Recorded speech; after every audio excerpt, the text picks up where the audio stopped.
becomes a man of great power. Talk funny, Nash. Where are you from? Lots of different places. A warrior of incredible strength.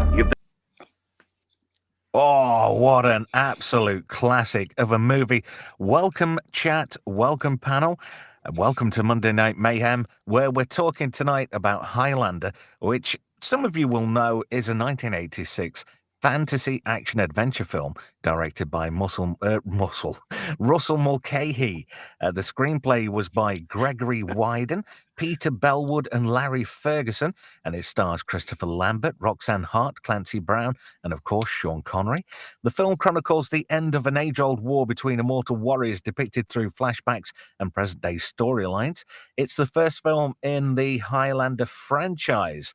Now, Conor MacLeod's born in the Scottish Highlands in the 16th century after being mortally wounded by the murderous Kurgan, played by Clancy Brown, who does the voice of Mr. Krabs. "You're I'm gonna kill you, Conor MacLeod."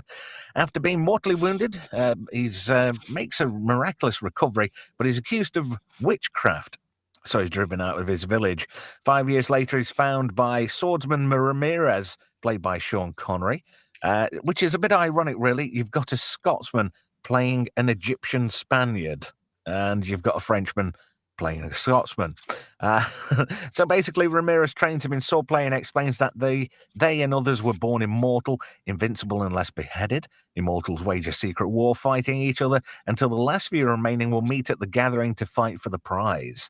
In 1985, the gathering is finally happening in New York City, and MacLeod must ensure that the prize isn't won by the Kurgan.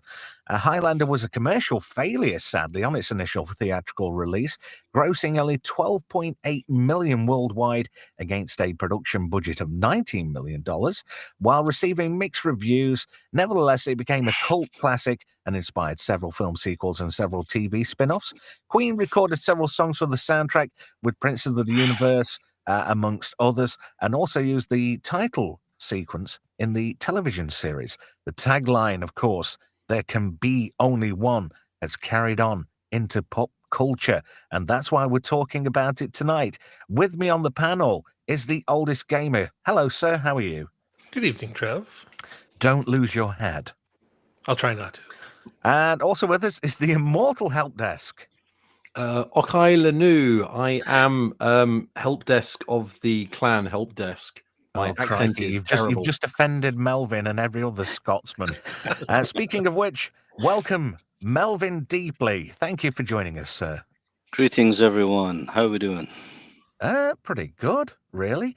Want to say a quick hello to everybody in the chat. Who've we got in there? Oh, Sword in the Storm, Gavin Blackburn, Timey-Wimey Limey, Atom Gray, amongst others. Franco Walker's with us too. Manum. I always like pronouncing his name. I probably get it wrong, but hey-ho, here we are. Also, hello to the Hooded Man. Thank you for joining us, sir. And anybody else in there? Oh, MC's in there. Scrolling through. The Wayfarer Project? Yeah, Wayfarer Project's in there too. So it's nice to see you guys in the chat. We'll catch up with you shortly, but we'll start with the oldest gamer. When did you first see Highlander? I actually saw this film in 1986 when it came out, so I was one of those few people with the box office numbers that went to go see it.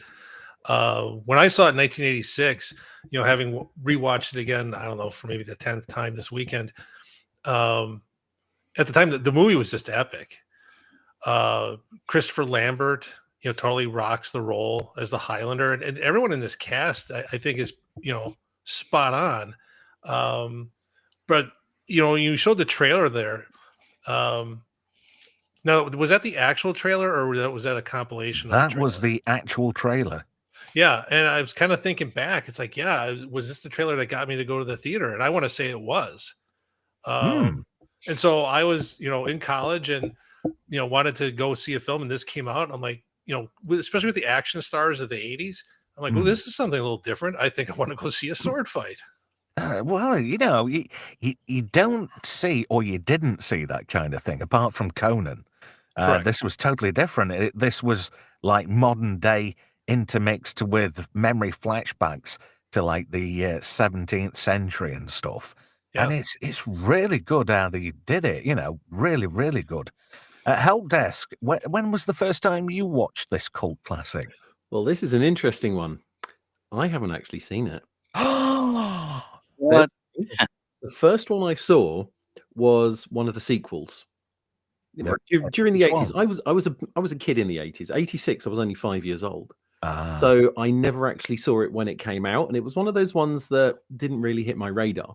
Then the sequel came out, and I went and saw it. I can't remember which one it was, and I thought it was pretty bad. Was it one with Virginia Madsen in it? Potentially. I have tried to block it from my memory, and I've never rewatched it since, just because I really didn't think it was any good. Well, to be fair, Highlander 2 is the worst film in the franchise. Even, the hardened fans don't particularly like Highlander 2. I gave it a rewatch the other night, and apart from Virginia Madsen, it was crap. It really was bad. Pardon, Gamer? What about Michael Ironsides? Yes. Yeah, he plays General Katana. Yeah. He's campy as hell in this. And you could tell he's like thinking, this is an easy paycheck, and I get to act like a ding-dong. And he just sort of went with the flow. It was filmed in Argentina, and the thing is, Russell Mulcahy got more or less fired from the end of the movie.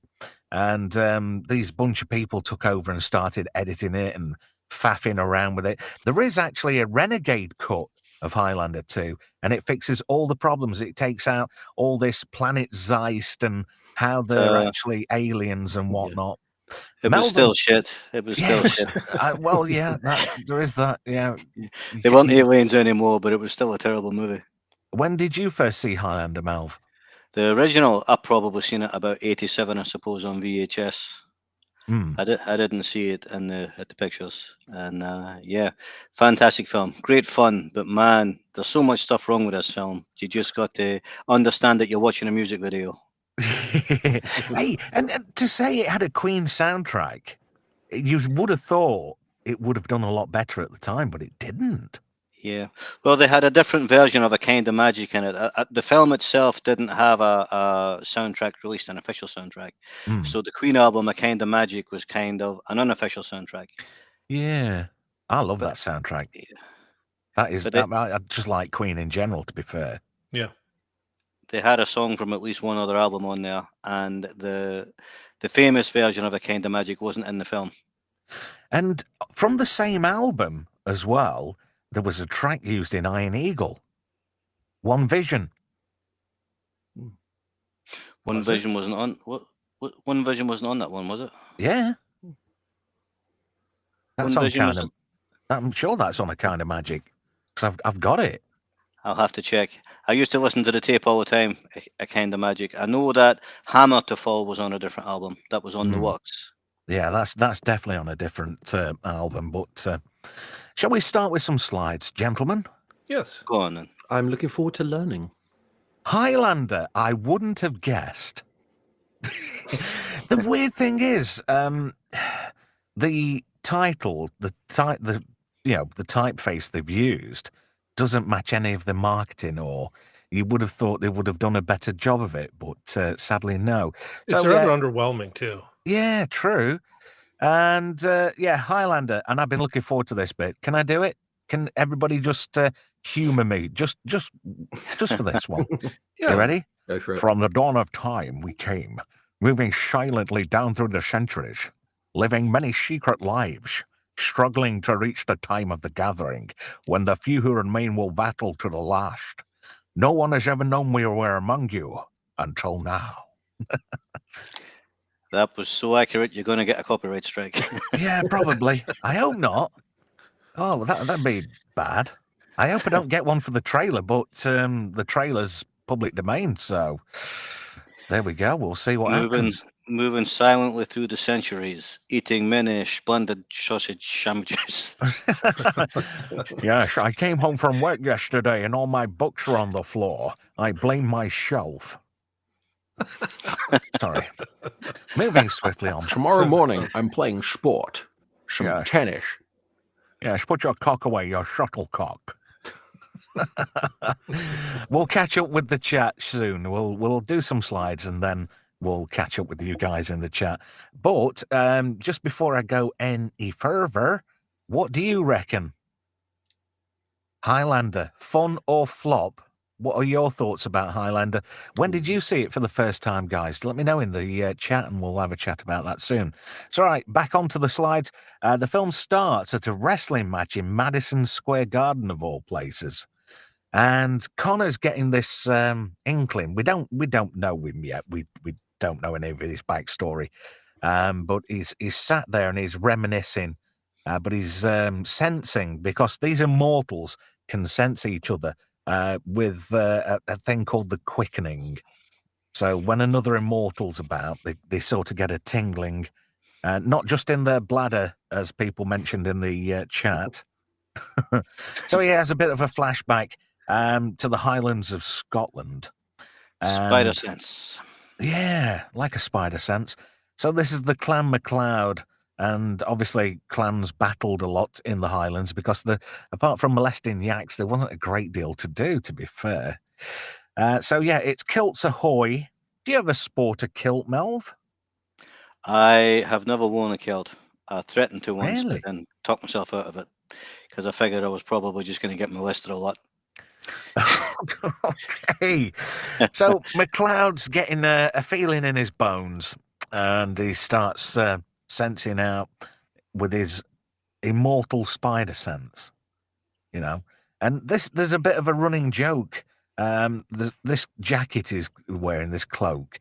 They have a thing about katana space because he's been sat down and he's got like a 6-foot katana and it's not sticking out anywhere and he's sat down spot on. But we'll chat about that a little bit later on. Let's do a poll on where you think he's going to keep it. Yeah. So he meets up with another immortal. This is Iman Facile, who has this Scaramanca broadsword or whatever. But despite Brenda being, who we'll be introduced to a little bit later on, despite her being very knowledgeable about swords and whatnot, that sword is actually wrong. You know, they say it's like a Salamanca broadsword or whatever. A Toledo Salamanca. That's it. But that's actually a rapier blade, not actually a sword blade. Isn't a rapier a kind of sword? But she said it was a broadsword, though. Okay. Yeah, but we're talking like a foil type, fencing type. Yeah, blade. rapiers are small and thin. They're designed to flex. Yeah. Whereas, yeah, Dodge, thrust, parry. Yeah, broadswords are just solid iron, which are designed to just plow through things. So, which is what our main antagonist is wielding. He has a broadsword, but yeah, that's not a broadsword. Yeah, but MacLeod's got a katana, but we'll find out why he's got a katana. You know, I don't think Brenda knows anything about swords because she pulled some metal at one of them pillars and decided it was a Japanese sword. Like, no possible way. It could have been off a calf or all she knew. Yeah. So I think I head in the clouds. There's a lot of implausibility in this film. We get to learn soon why they fight with swords, but more about that soon. So here's this bit here. MacLeod has taken a swipe at Facile after a bit of a showdown, and he's taken his head off. And that's where Brenda gets a sample out of the wall. Now, Facile's on the floor, his head's rolling around, and this mystical, weird energy comes out of his body and transposes itself onto MacLeod, and all the cars in the car park start coming on, and some lose their oil, and they all get the windows blown out through this mystical energy, which is great. But we get to find out that's also called the quickening, which is a weird thing, because when they sense each other, it's the quickening, and when they take the head from another immortal, the power released is also the quickening. And why do they behead each other? That's the only way these immortals can be killed. So there's like a bit of a cult around them, and they all know, basically that they've got to behead one another until there's only one, because there can only be one. So we're on another flashback now, back into the Scottish Highlands. And there's some good, flashbacks to this. And there's this bit of a battle going off.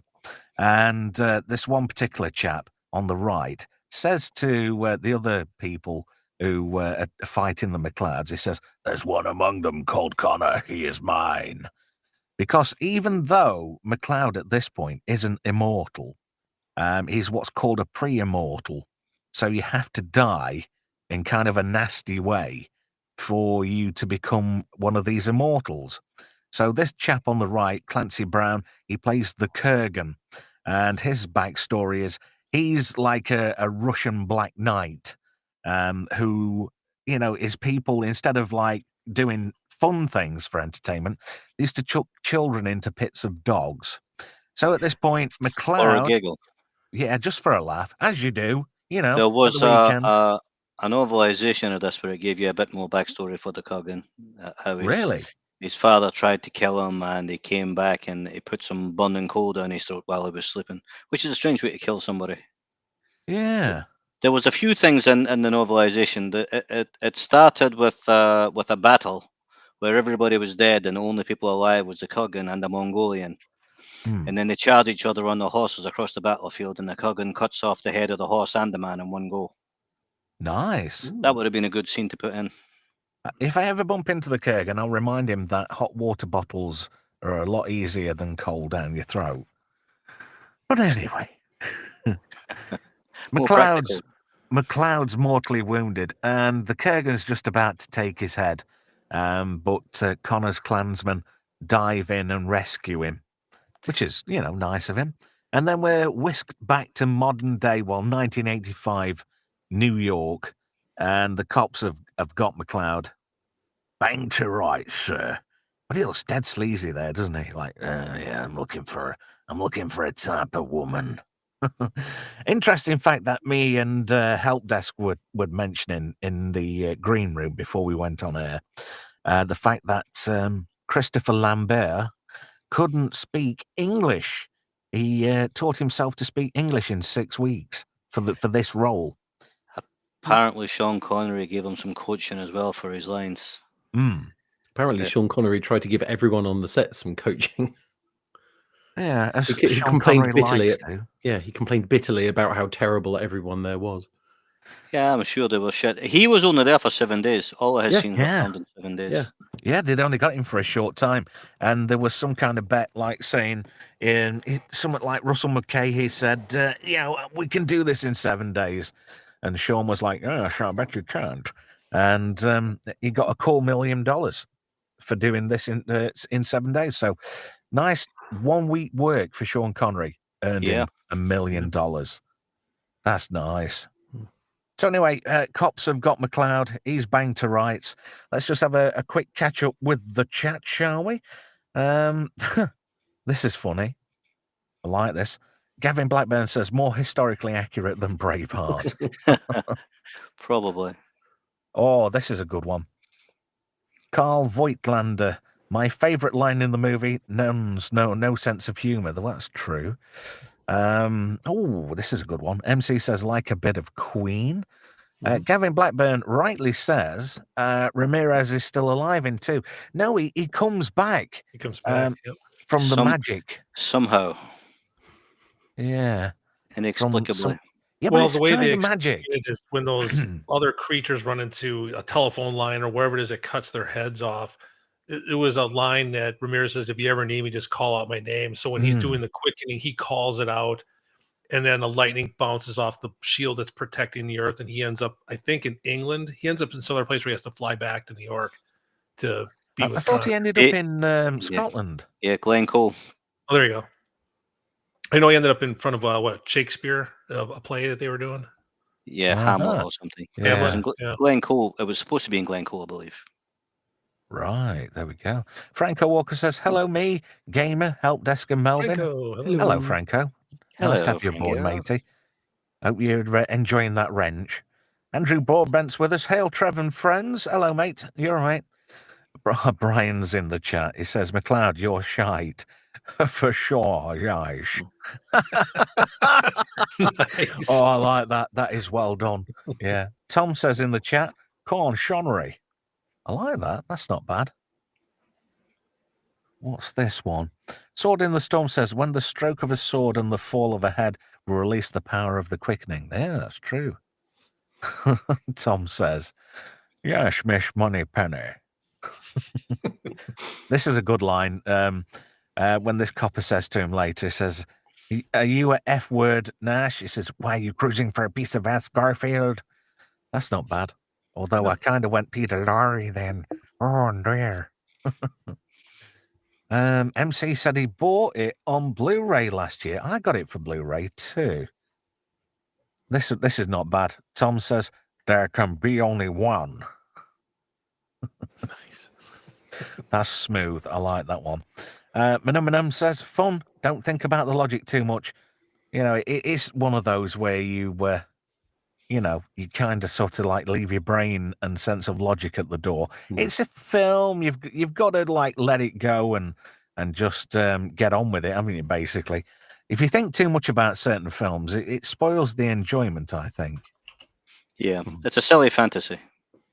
True. Meanwhile, Victor Kruger signs in to a hotel guest book. But who is it? It's the Kurgan, played by Clancy Brown. I still can't get over the fact he's Mr. fucking Krabs. Mr. Krabs! Yes, SpongeBob, me boy. Don't lose your head, like Mr. Squidward. Christ, that hurt my throat. I think I need some Scottish mouthwash just to alleviate the vocal cords just a tiny bit. Clancy Brown's great in this. What I found interesting is they refer to his character as being 7 feet tall, and I had to look him up because I wasn't sure. He's only 6'3", so everyone else must be really short in comparison. Yeah. He must have Gary Glitter's boots. Christopher Lambert is not tall. I don't know what he is, about 5'8" or something. And when you see Lambert's scenes with Sean Connery, they keep on making them like standing on a little incline, and Sean Connery's always standing downhill from him, and he still looks bigger. This impresses me greatly. The Kurgan is a lot older than MacLeod, and he's got a very portable sword, and it's really good. That is a good concept. I like that.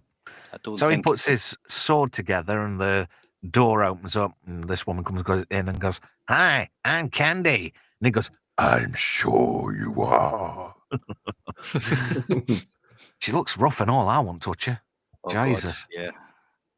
She's definitely got a dose of the arse-injected death sentence with her, I reckon, but that doesn't bother him because he's immortal, jammy bastard.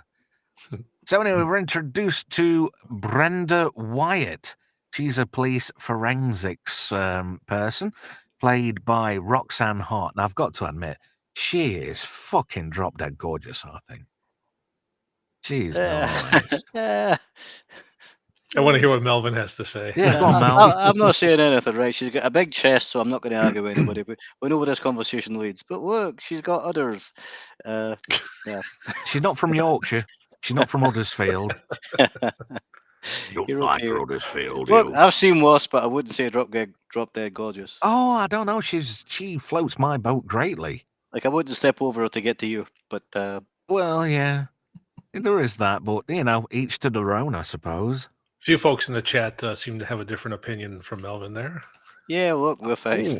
Let me go down. Let me go down. Yeah, Tom says, "Fwah, nice." MC says, "I've had a quickening with a few women. I bet you have." What's this? Oh, controversial. Not Brian says Melvin is no true Scotsman. Watch it, Brian. I know approximately where you live. Nice. And I know what kind of cat I look for outside your house. You told me. Is it a Skoda? Nah. Scottish people don't drive them. Oh, really? Oh. Yeah. Anyway, this is Brenda. I think she's pretty. I think she's really is nice. I think she's gorgeous, but she looks just like a Brenda, doesn't she? I mean, that name suits her perfectly. She looks like a Brenda. She looks like she'd. She looks like she'd do well sat on my lap. She looks like a barmaid that gets a lot of tips. PG. Anyway, moving swiftly on. Swiftly. Brenda's gone back and she's decided to take a few more pieces of sword debris out of this concrete pillar because she got the results back and determined from a few scraps that this sword was folded 200 times, I think it is. And doing a bit of further research, apparently, the more you fold a sword, the weaker it becomes, which is bizarre. I don't know how many times the Japanese had to fold their swords, but the metal, the iron over there was a very low quality, and they had to keep folding it to hammer out the impurities. But I don't know how many times they've done it. Well, apparently you can only fold it 8 times before it starts to lose its structural integrity. That's according to all the internet experts, anyway. I mean, it could be wrong, but, it's only what I've read via IMDb. Well, anyway, if you're folding it 8 times, that gives you 256 layers. There is that, I suppose. Because it's constantly doubling it. So it's 2, you fold it, you get 4, and so on and so on and so on. Yeah. So, but I'm pretty sure 100 is actually quite normal for a katana sword because they'd sprinkle. It's great. They'd sprinkle in the bones of their enemies to sort of like infuse them with magic. All that did was actually add calcium and carbon, which did actually turn it into a stronger form of iron. And the more you know. I know. I put the bones of my enemies in my cornflakes in the morning. Nice. And I drink the tears of lefties. I'm not mentioning anything about that. I had a bit of a rum do last Saturday or the Saturday before? Some weirdo decided to sink his teeth into me, but, I'm a bit of a Rottweiler. I don't let it go. I keep going for the jugular. Anyway, moving on. The whole fantasy part of not losing, trying not to focus too much on reality. I think this part speaks to that because doesn't he say that when he was in Japan, it was like whoever he was married to, his father-in-law, it's like the rarest Ramirez. sword. Ramirez. It was Ramirez, excuse me. Yeah, that was like the rarest sword ever. Well, it was one of a kind. It was made with that technique before its time. And it is commented it's like the sword itself was made 500 years before it was. Actually, was it a bit more than that before it was actually possible? Yeah. What you said about the Wright brothers, like finding a jumbo jet 500 years before the Wright brothers. That's a hell of a leap as well, isn't it? That is a hell of a leap when you're making a sword and making a jumbo jet. It's like, no, maybe not a great comparison. Brian says, hit the like button if you have a massive sword. Ash and Prism's in the chat now as well. We'll catch up with the chat soon. So MacLeod's spying on Brenda. I'd be too, to be fair. And then he goes in a bar and he drops her like a trick question. And she basically decides, he's cottoned on to me. She storms out, and it's all a bit of a play because she's a copper. And she decides to do a bit of stalking. I wish you were following me. So on the way, Kurgan sort of pops up out of nowhere, and they start having a bit of a fight. And then the police come round with a helicopter. And Kurgan says, "Another time, MacLeod," as he does in that nice gravelly tone he's got. And then he has a bit of a flashback to after he's come back to life and made a miraculous recovery, all his kinsmen start shunning him because they think it's witchcraft. The lady to the left there, she accuses him of being in league with the devil. So anyway, he's putting a yoke. She's me too in him already. Did you see James Cosmo there? No. Oh, yeah, I did actually. There he is on the right. Yeah. A fine Scottish actor. Been in several great productions. So MacLeod's put in a yoke and he's outcast from his village and his clan. And he gets stoned and everything, but not the kind where you need wacky backy. They put him in a yoke and made him wear a skirt and kicked him out of the village. Yeah. So in the future, back in present day, should I say, Nash is quite a well-known antiques dealer. Russell Nash, that's his new assumed identity. So he's got an antique shop, and in his little secret hidey hole are all the fruits of his labours, over the centuries. He's collected all kinds of bits and bobs, which are worth an absolute fortune. But to him, it's just like his collection of knickknacks. He's collected all these things firsthand. But when you've been alive over 300 years, that's the kind of thing what happens. 5 years later on, MacLeod's settled in with Heather. He's got a little cottage at the side of what kind of a structure is that called in Scotland, where it's like an abandoned castle and somebody starts building on it? Is there any particular word for that up Scotland, apart from squatting? Yeah, squatting, I suppose. I don't know. It seemed like a bit of a grand design for a guy with nothing. Yeah. So it's MacLeod's having a bit of a snoggle with Heather, his new wife, and this horse jumps over him. You see a pair of massive horse knackers, which always makes me chuckle. And Sean Connery, here he is, and he plays an Egyptian with a Spaniard's name. Something like Juan Sanchez Ramirez. So we'll just refer to him as Ramirez. It's a lot easier. But he's a Scotsman playing an Egyptian Spaniard. As you do, you know. As is common. Every time I'm drunk. Well, he's quite the dandy in this film. He's covered in peacock feathers and he's wearing like a purple... He looks very 70s, doesn't he? He looks like a pimp. It's like Billy Connolly. I don't know. He looks the part. He really does look the part. So he says, "You're Conor MacLeod," and then he teaches him about the quickening, which is getting struck by lightning and walking away. Well, you know, it happens, doesn't it? Anybody got any thoughts and comments so far? Yeah. I think what was interesting is the woman that was screaming to burn him at the stake and everything. In an earlier scene, she's the one that's handing him flowers as they're going off to battle. And I was kind of chuckling at that last night. It's like, wow, talk about turning on a dime. Oh, Mama take Bear. the religion very... Sorry, Mama Bear says in the chat, I love this movie and still do. Sorry, when it first was released in theatres, trivia, decades later, I had the pleasure of meeting both Clancy Brown and Sean Connery at my job. Cool guys. I met Sean Connery years and years ago. I used to work at a knitwear mill, and he used to come and buy stuff out the shop. He didn't really buy it. He used to just pick loads of stuff up and walk off. But nobody's going to stop him. He's Sean Connery. Anyway, Malv, you were saying? Yeah, I forgot. Oh, that's Mama Badger, by the way, not Mama Bear. Mama Badger. Oh, right. Sorry. Gamer, you're very quiet. What are your thoughts so far?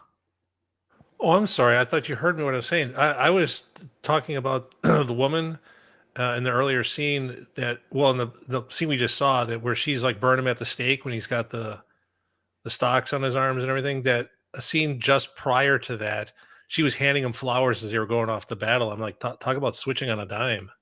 Oh yeah, sorry. I remember now. It's all right. Oh, it's okay. My apologies. I thought I was on mute and you didn't hear me. Oh, I was just having a brain fart. When it showed you them going off to battle at the start, like the very, very first scene. Yeah. It says he's from Glenfinnan, but that castle there isn't Glenfinnan. That's Eileen Donan Castle. It's at where is it? Dorney. It's about 80-mile drive from Glenfinnan. If you were driving. Really? That is a good shout there. I like that, Mel. Very, very good. I've been on Google all day. Brunts. So anyway, Brenda and the police are very interested in Russell Nash, but he looks really weird, doesn't he? He's got, I don't know whether it's the whole Gaelic French thing. Has he got a gall nose, that kind of thing? But he's certainly got some strange features. He's got that intense look, but apparently it's because he had terrible eyesight and he was always squinting to see things. Yeah, he's very myopic. He falls over a hell of a lot. In fact, he's had some recent accidents where he's fell downstairs because he didn't know where the stairs were. I think he should move in a fucking bungalow if he's that bad. He was a really heavy smoker as well. He aids very badly in a very short space of time. He smokes like 80 fags a day. 80 cigarettes a day. People. He is sort of French. Yeah. And the thing is, he was fed up of people pronouncing his name wrong as well, because everybody was saying Christopher Lambert, but it's actually Lambert. Lambert. So in the sequel, he fronted some money up for the production of the movie, and it says Lamb Bear, as in animals, entertainment, just to get that across to people. Oh. So, Hello, McFly. Yeah. So anyway, there's a copy of Brenda's book, A Metallurgical History of Ancient Sword Making. She's very knowledgeable. She knows a lot about swords. He's got her book, and he's having a bit of a chuckle about it, to be fair. So we get back in time to Lock 1, Lock 2, Lock 3. Sorry, I'm going a bit Spaceballs. I'm not sure where this was filmed, but that little stretch there looks like Loch Lomond. But I don't know if it is or not. But it certainly looks like it. It probably is. You know more than I, so I defer to your better judgment, sir. So Ramirez is going to teach MacLeod that he's immortal and he can't die, and he starts rocking the boat, and MacLeod's cacking his pants, basically. But it's funny, and it's actually a good part of the movie. It's the character building of MacLeod. He's getting trained, because Ramirez, even though he's sort of like a competing immortal, I think he likes to. I think he knows that MacLeod's got a bit of a density, Lorraine, and he wants to try and educate him and help him win the prize, as opposed to the Kurgan. He's using MacLeod as a means to foil the Kurgan, because apparently if the Kurgan wins the prize, it spells doom and gloom for humanity. And there's a good scene at the bottom of this lake, and he's like tapping at fish and stuff. And I think there's a nod to this scene in Star Trek Insurrection when Mr. Data's under the water. Could be wrong, but it seems rather coincidental. I like on this sword as well, it says MacLeod. You know, just in case he sword loses it. Yeah. He's got the same name inside his underwear as well. Mm-hmm. He hasn't got any. He wears a kilt. He's got nothing on under his kilt. When they were on the boat and Ramirez said haggis sounded revolting. This is the bit here when MacLeod comes out and tries to cut him in half. He should have said, "Apologise for what you said about the haggis." Do you like haggis, Melv? Oh yeah, haggis is wonderful. Have you ever tried it? I'm assuming you have. I have. Yeah, I have indeed. I have a lot of Scottish relatives. It's a bit like black pudding, but better. Yeah, I don't know. I'm a big fan of black pudding. Me as People well. look at me gone out when I eat that, and I absolutely adore it. It's fantastic. So anyway, MacLeod comes out of the lake. He's covered in seaweed and all kinds of cack, and tries to sneak up on Ramirez, like Mel said. And as he brings his sword down, Ramirez disappears, but he's got the drop on MacLeod. There's a good bit as well where MacLeod shakes his kilt and 3 fish drop out. So one must have been up his ass crack and one either side of his groin or something. I was thinking that. Yeah, where did them fish come from? It must have gone up his clacker. Yeah, it must have been the ones you hear about in the Amazon. Yeah. So this is a part of MacLeod's training. And it's funny, they're at the seaside now.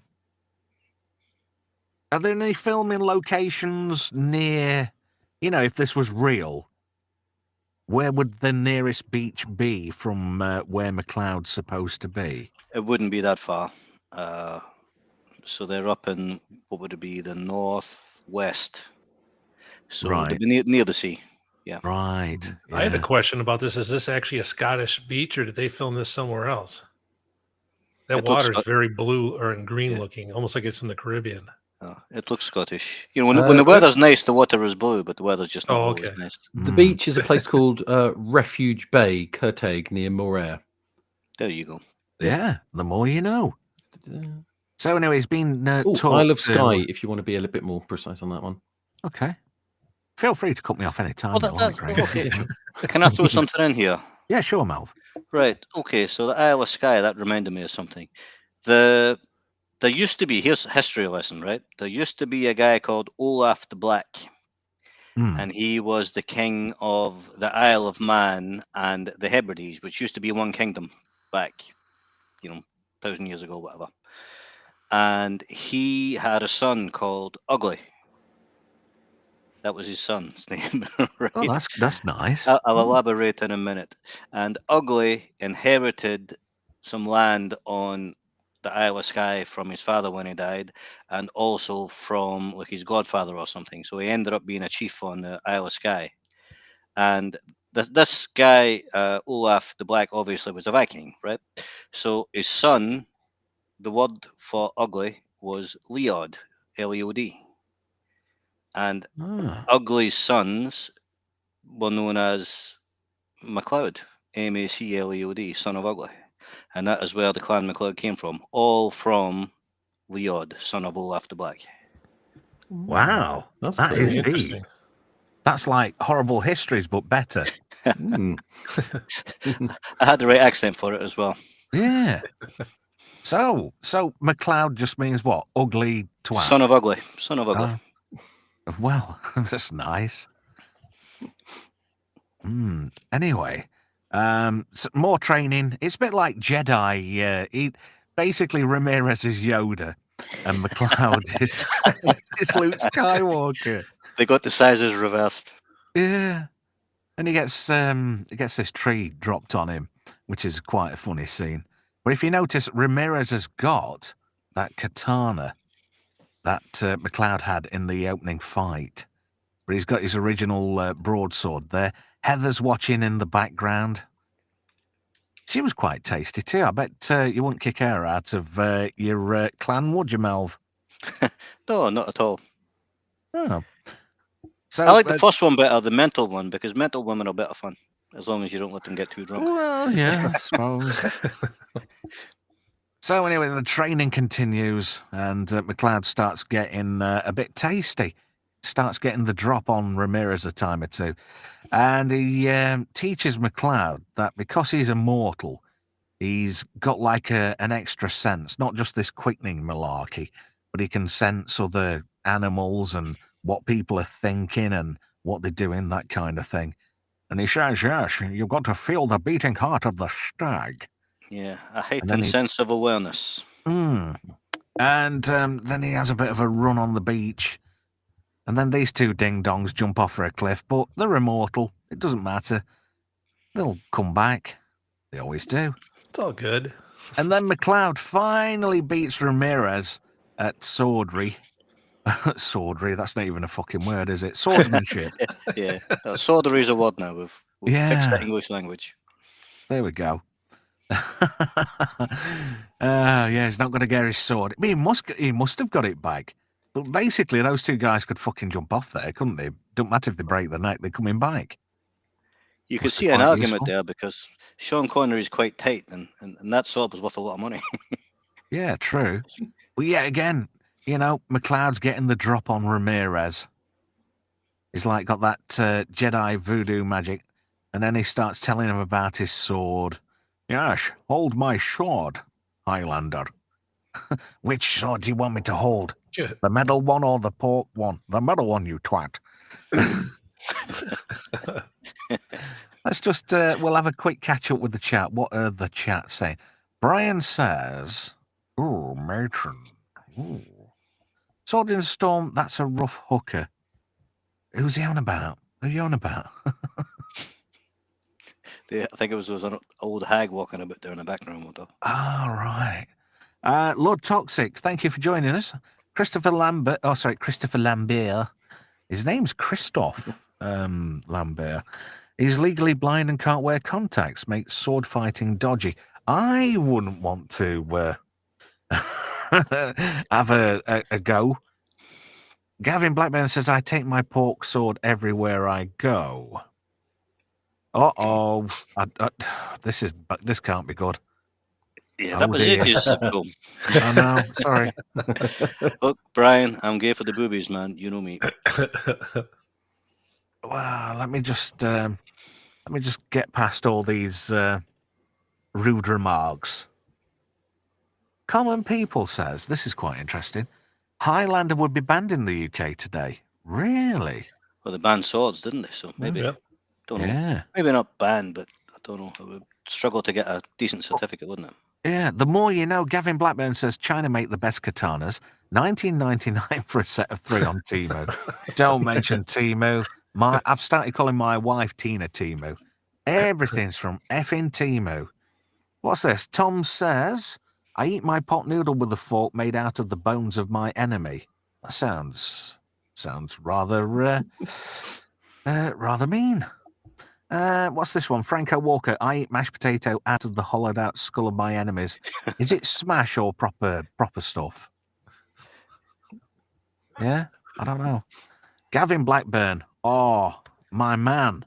Scampy knickknacks are the best. I don't know what the fuck you're talking about there, but Yeah. oh dear. Oh, The Ashen best Prism compared says to what? The best what? The best knickknacks maybe, but aside from that, I Yeah. don't know. Yeah, I'm not quite sure. I'm a bit behind with the chat. I'm sorry.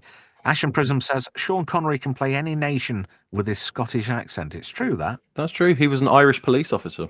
He Bajiba. was, Oh, he was there a we go. Russian submarine Wayfarer's captain. done me a solid here. He says Juan Sanchez Villalobos Ramirez, which really does sound Egyptian, doesn't it? Yeah, all of it does. Yeah. Interesting. Villalobos is House of Wolves, isn't it? Something like that. Oh, hey, we've got a good one here.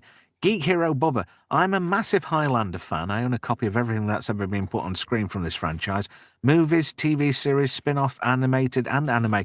Yeah, there's been a couple, hasn't there, of animations. Did I like the anybody TV watch? series. I watched all the seasons of that. With, Yeah. What did you think to Adrian Paul playing Duncan MacLeod? I liked it. And you were talking earlier about how Christopher Lambert, when you're talking about Sean Connery, that they only had Connery for 7 days. Well, Christopher Lambert was only available for 1 day of shooting for the pilot for the TV series. So they had to get all the shots in 1 day because it cost like $86,000 for 1 day for him, which I guess was the SAG minimum. But I liked it. I liked the TV series. I watched all the seasons with. Oh, that Adrian was a Paul. shame. Do you remember the guy who played Richie? Yeah. He sadly ended himself, didn't he, a couple of years ago, if you remember? Yeah, it was a few years ago. Yeah. Yeah. There's a crossover. There's a crossover movie with both of them too. There is. Yeah. And then there's also The Raven as well, which I never actually got round to watching. I didn't watch The Raven. Tom says Christopher, Lambert, and Butler. I like that. Very good. Not bad. An English brand of cigarettes. One here for you. Gamer, that woman just likes being the centre of attention, banging or burning. Burn him! Burn him! Yeah. No. Oh, this is quite an interesting little tidbit. Sword in the Storm says Lambert turned down the role of Riggs in Lethal Weapon. Good. Yeah, that was a good choice. Hey, this is quite a good continuity error. Lord Toxic says, love how Connor changes his name every 50 years, but Duncan, the TV MacLeod, keeps his name for eternity. that is a good shout there. Oh, what's this? Sword in the Storm says he was also first choice for Bond in The Living Daylights, but lost it because of his accent. Yeah. And not because he was 4 feet tall. True. Ashen Prism says Connery turned down Gandalf. He didn't get the character or movie. That is true. He said he didn't understand it. I'm guessing he just never read it. There we go. Oh, Geek Hero Bubba. I like this. It's also the spirit of sportsmanship. Many, like Ramirez, wanted to make sure the new Immortals had a fair shot. That's not bad. That's a good shout, actually. I quite like that. I thought he was kind of the opinion that at his age, he probably wasn't going to win it, so he would help somebody else win it. Manono says haggis is nice. The neeps were disgusting, though. There's no wrong with neeps. Yep, apologise. Definitely. Oh, he wants to try tatties and mince. I like that. What's your favourite Scottish meal then, Melv? Scottish food is just food, right? I mean, we have the same food as everybody else. True. Chips and eggs and pies and steak and chicken and everything else. But something that's just Scottish and nothing else. Well, there's not really much, is there? I mean, I suppose haggis, because there's really not much that is actually just Scottish food and not anything else. But you get haggis in other cultures as well, don't you? I don't know. Haggis, Greek, if I remember rightly. This is dummy. Common People says, I like Trev's Connery accent via Scunthorpe. What are you trying to say? I live nowhere near Scunny. My favourite Scottish food, kebabs. Who put the that word in Scunthorpe? I'm not saying it. If you see the naughty word in Scunthorpe, we can be friends. Oh.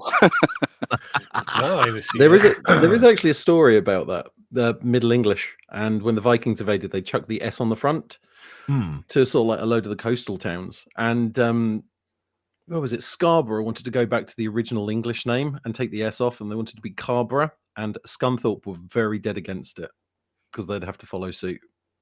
Really? True story. Is it really a true story? Unfortunately, it is. It's one of those ridiculous ones. I'll tell you a couple of my favourite things from Scotland. Well, 3. Tunnock's tea cakes. That's a definite. Yeah. Bar's Iron Brew, of course. That's one of my primary fuel sources. And lawn sausage. Oh, yes. Long sausage? Lauren sausage. Lauren. Yeah. What is it? Square sausage. Square sliced sausage. Ooh, I mean, like a patty, like a patty to you. Oh, okay. But They're really nice as well. Beef or pork, but the beef are the best. Pork. You said pork. Yeah, you said a bad word. Ooh. Haggis intrigues me, but I would need to go to a restaurant where they know to prepare it. I mean, like Gordon Ramsay or somebody like that, because just the description's off-putting. But I've seen it and it looks good, but I've never had the opportunity for somebody to prepare it correctly. Heart, lungs, and stomach of a sheep wrapped in its own stomach and boiled. I mean, how does that sound disgusting? I don't know. Oatmeal and spices as well. Poisoning all the time. Oats and barley in there as well. Tom says in the chat, what about deep fried Mars bars? Yeah, that's a tourist trap. Don't fall for it. What, the deep fried Mars bars? Yeah, normal deep people. Fried Snickers. I mean, that's insane. Who would eat a deep fried Mars bar? I'll tell you who. An idiot tourist who read something on the internet. Yeah. There's many a fair here in the United States where you can get alligator on a stick. I highly recommend it. I've always wanted to go to a boil, like a fish boil. Yeah. Oh, they're the best. I highly recommend it if you ever get the chance when you're in the States. It's really I good. love crawdads, and we don't really get them over here. Yeah, Brian says I'm a huge fan of crawfish since I moved to the south. Yeah. Not Brian says you can't beat a Tunnock's tea cake. That's true. Traditionally, you smack it on your forehead before you eat it to crack the chocolate shell. No, you don't. You do. You softy really sort All right, someone Google that and tell me if I'm wrong. Yeah. Oh, trust me, you don't. Because the end says marshmallow. You squash it on your forehead, you're going to squash it on your forehead. So Tunnock's caramel logs, they're very nice. Oh, yeah. Anything Tunnock's, really. I had a good education with my family in Motherwell. I was introduced early on to ice cream vans. They are amazing in Scotland. You can buy anything from an ice cream van in Scotland. Kalashnikov, sir. Yes, I'll have one of those. Would you like some rounds with that and some magazines? Hey. I have had a Scottish breakfast before. It was, what was it, 2 shots of whiskey and 1 shot of brandy. Nice. Well, I mean, the Scottish guy said it was 2 eggs and a capo, but have you? Thank you. I'm here all week. Have you ever had a Portuguese breakfast? No, but I'd like to. Yeah. If anybody knows that reference, please do comment in the chat. So anyway, at Connor's ramshackle built castle, it's looking a bit grim. Looks like a painting, doesn't it? Is that real? It does. So Ramirez has been entertained by Heather, and then he starts getting the inkling. And who turns up? It's not Pendulette, it's the Kurgan. He does look freaky, doesn't he? It's Leslie Headland. It's like, oh, don't. There's a price involved in making comments like that, and I'm not prepared to pay the price. So Ramirez starts having a bit of a song and dance with the Kurgan, and they go up this like really dodgy set of steps. Unfortunately, Ramirez loses his head. Do you know when you're watching a film, you know the bit in Heat when Robert De Niro is leaving, and then he gets the phone call and he goes back, and you're going, "Don't go back, you stupid fucker!" And you've seen the film 5 times, but you're still shouting at him, "Don't go back!" Yeah, that's this bit here. He's fighting the Kurgan, and he had a clear shot to take his head off, and instead he stabbed him through the belly. And it's like, go for the head, moron. What Yeah, are you but doing? You're there's not only using your one brain. place. Even though they're immortal, there's only one place they can scar, and that's on the neck. Yeah, so he stabs him in the belly when he had a clear shot at the neck. It was mad. He had a bit of a slice, didn't he, of his neck? Yeah, that was when he knocked him off the stairs earlier on in the fight. Yeah. Yeah, and that scar is evident when we go back to 1985. But Ramirez, oh, he's done for. Gavin Blackburn says, "Don't listen, help desk. Keep smashing those tonics on your head." Do you know? Right. One thing I do know about this movie: this scene was nearly a huge accident. Clancy Really? Brown comes in with the sword, and he was just meant to slam it down beside Sean Connery to start the fight off. What actually happened was it clipped the chandelier, went off at an angle, and nearly took Sean Connery's head off. Nearly smacked him in the neck. And so Sean Connery actually stormed off the set screaming about how terrible Clancy Brown was as an actor. Really? He was great in Buckaroo Banzai. What a wee girl complaining about nearly getting decapitated. Yeah. So Heather sees what's going off. She's not best impressed, and we find out her fate a little bit later on. It didn't particularly go too well for Heather. She got some free, guilt-free sweet loving. Yeah. Not by choice either. So in Nash's antique shop, this is Rachel, and we get to find out a bit about her backstory. But Brenda, there she is. She looks cracking, Melv. How can you not? Look, there's nothing wrong with her, but she's not drop dead gorgeous. I mean, come on. Oh, to me, yeah. Yeah. Well, I mean, it's like I wouldn't knock her back if I was out on the pool and she was in the bar. Yeah, fair enough, no problem. But it's like she's not stunning. Anyway, just a quickie.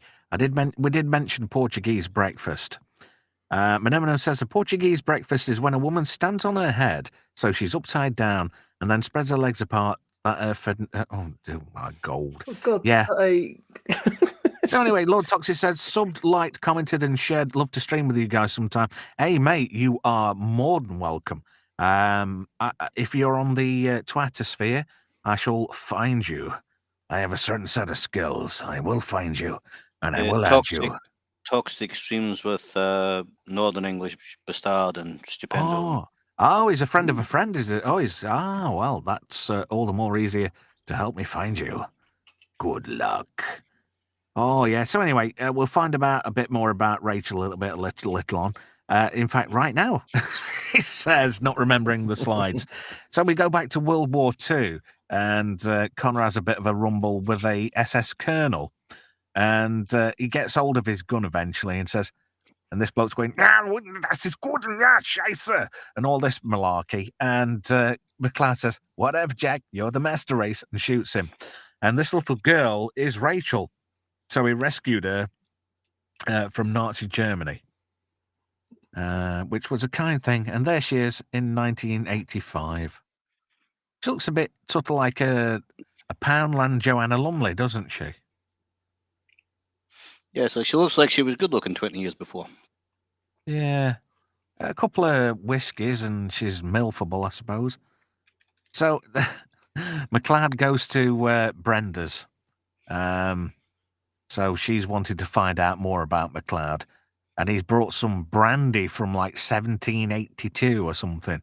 Really expensive stuff. But there's an interesting little screw up. Because while he's looking around her apartment, she puts a gun in the second drawer down on a little, like, set of drawers. When MacLeod opens the top drawer, he pulls the gun out. So that's an error in continuity. So he gives Brenda a gift, and it's a copy of her own book. Maybe it was... what do you call it? It was David Copperfield's set of drawers that she bought at a car boot sale or something. Yeah. There's also some really, really bad focus pulling in this particular batch of scenes when he's in the apartment. It's like the cameraman's on a YTS scheme. It gets a bit shaky and the focus is a bit dodgy in places. But hey ho. So she's getting a bit, she's going a bit Italian there, isn't she? Hey.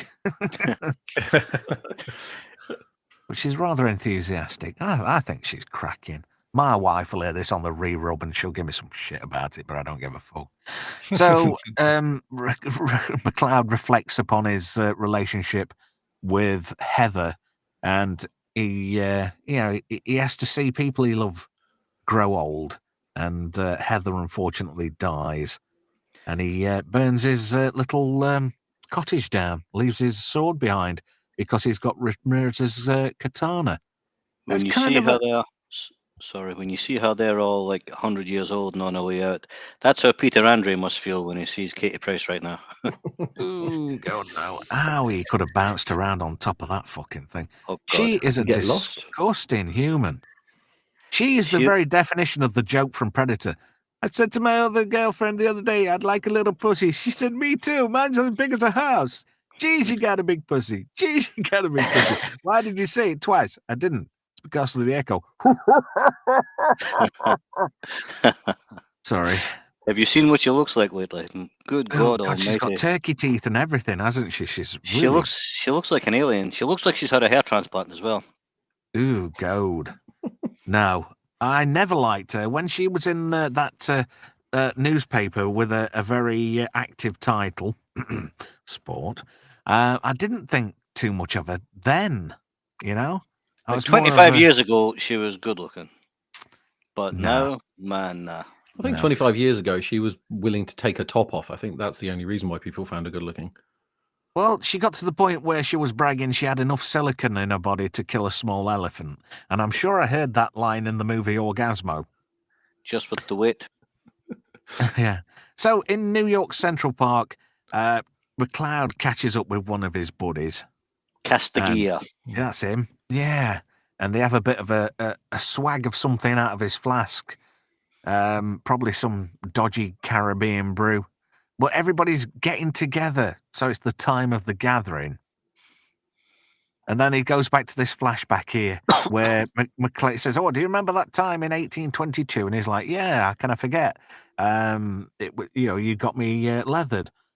And MacLeod's absolutely pickled here, and he has a bit of a sword fight with this guy, a guy who was in EastEnders for a while. He was a bit of a smarmy charmer type. Yeah, Tricky Dicky. Yeah, that's him. I can't remember his name. I did look it up, and I just can't remember. I'm tired. So anyway, he has this sword fight, and he's getting nowhere, just keeps stabbing him and stuff. And he ends up shooting his concierge, doesn't he, in the back with a gun. Why does he do that? I having rewatched it, I'm not clear. Okay, you weren't able to kill MacLeod. Yeah. He brings out the dueling pistols, and he's like, and he shoots him in the back. I don't understand why he did that. Because he was frustrated and pissed off. He wanted to kill somebody. I think because he couldn't kill MacLeod, he killed his concierge instead. To remind you that you're watching a silly film and not to take it too seriously, I think. True. They throw in little reminders, like the bit when the Kurgan takes the car with the old woman in it and starts driving up and down. It's to remind you not to take it too seriously. Yeah. True. Yeah. So Kurgan's not a happy chappy, and this bloke gives him a bit of grief because he's a sleazy hotel owner. Sword in the Storm's made a comment I'm not going to repeat. So, oh God, what was that black guy's name again? I forgot. Castigier. So Castigier comes across the Kurgan, but then you get this vigilante arsehole who comes in and interrupts the fight, the swordsmanship. And, Castigier loses his head, unfortunately, even though he's got a scimitar. And then this action hero takes a shot at the Kurgan, and he impales him and chucks him. There's another continuity error. The Trans Am is driving, changes model twice. It's like a 1978 1 minute, then it's a 1979, and you get these people that go into the absolute minutiae, picking fault with films. They need to do more, find a hobby. There was another scene, another think back between MacLeod and Castigier in the novelization. they're in Africa during the Zulu Wars, and they're captured by the Zulus. And Castigear tells them that the chief's son is an immortal and he wants to fight him.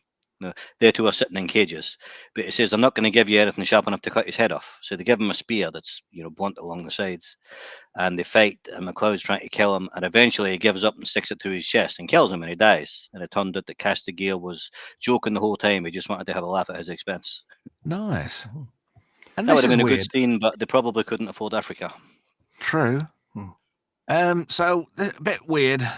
Despite all this malarkey going off, the quickening eventually comes to the Kurgan, and windows start blowing out and whatnot. And there's a great scene after he runs to the end, slices the top of this car off, pulls the bloke out, and chuffs off with this old lady, and she's screaming, "Daddy, Daddy!" But just as he gets in, he says to the old lady, he goes, "Mom!" She screams. Okay, And then chat, she come ends on. up Tell on us the how bonnet. good looking this one is, chat. Come on. Oh, gold. I don't know. She makes Nora Batty look hot. Would you like to know something interesting about this? Go on, then. This alleyway is in the London Docklands, just down from Tower Bridge. Really? Yep. You can. Oh. Yeah, it's the dockside warehouses near Tower Bridge. I know they filmed some of it in London. Yeah. Oh. Shad Thames specifically. And you'd think it were Manhattan or something. Yeah, you can see it. It appears in Bridget Jones's Diary and in Cruella as well. I don't know. I didn't watch that. I'm not gay. I know. I haven't seen them either. You're getting a lot of ones in there, Melv. So anyway, our action hero tells the police what he saw, and that this guy is 7 foot tall. And New York Post there, Headhunter 3, Cop 0. So the press are rubbing it in, which is good. And then Brenda catches up with this guy here, and they analyse all these signatures, Russell Nash's and somebody else, just a whole slew of these signatures and whatnot. And this guy, he comes out with a gun and he says, what you've got here is a guy who's been running around for the last 400 years. So what we've got there, Adrian Montague, Jacques, whatever, Alfred Itchison, and I don't know, what's that say? Something Wallingford. They've taken the R's off it. Alfred Richardson, Rupert Wallingford. There we go. Nicholson, Nicholson. Richard. Yeah, Nicholson, yeah. Oh, both work. So he does all this, and he says, you've got this guy who's been running around for a shitload of time. So an image of the Kurgan as taken by I have a question. I have to question that last scene. What is wrong with that guy that he actually, he had what? This might be the same guy going back 400 years. Let's see if we can recreate his signature. It's like that. Man, seriously. You got too much time on your hands. Well, bit of a Rain Man thing happening. He doesn't get out much, does he? But his name's Neville. He's a good lad. When I picked up your back 2 slides, this is 1986 when the film came out. The lieutenant, the cop, that's Alan North. He's essentially the same character that he is in Police Squad. Police Squad. Yeah. He dresses almost identically. Well, there's nothing like being typecast, is there? No, nothing at all. No. It's 11. Yeah. Oh, it's a great film. So Heather said on her deathbed, "Remember me, Connor, light a candle on my birthday." So it's obviously Heather's birthday. So he goes into a church and lights a candle for her. And he has a bit of a reminisce. And then who turns up? The Kurgan. But there's a rule that the Immortals can't break. No fighting on holy ground. They do have a set of rules. Some that were dead simple for this movie and the ones that followed. But what's his name? William Panzer extended the rules and made some more up for the TV show. So it's kind of ad-libbed a little bit. So he's basically telling MacLeod, a few home truths about Ramirez and that he had his way with poor Heather. Oh, bless. So anyway, we get to this scene where MacLeod invites Brenda into his inner sanctum, and he's holding a little bit of a dagger there. And he tells Brenda that he's Connor MacLeod, born all these years ago, at the side of Camp Kill Yourself. Oh Camp dear. Crystal Lake. Yeah. And he basically makes her stab him because he says he's immortal. So she does. And, we're getting a bit... anybody want to say anything? A certain phrase? Anybody in the chat? When let me just go forward one. Oh, no, all the rum scenes are taken out. Thank you, Brian. You're an absolute star, sir. Franco says, please share, hit like, and select live chat, which is a great idea.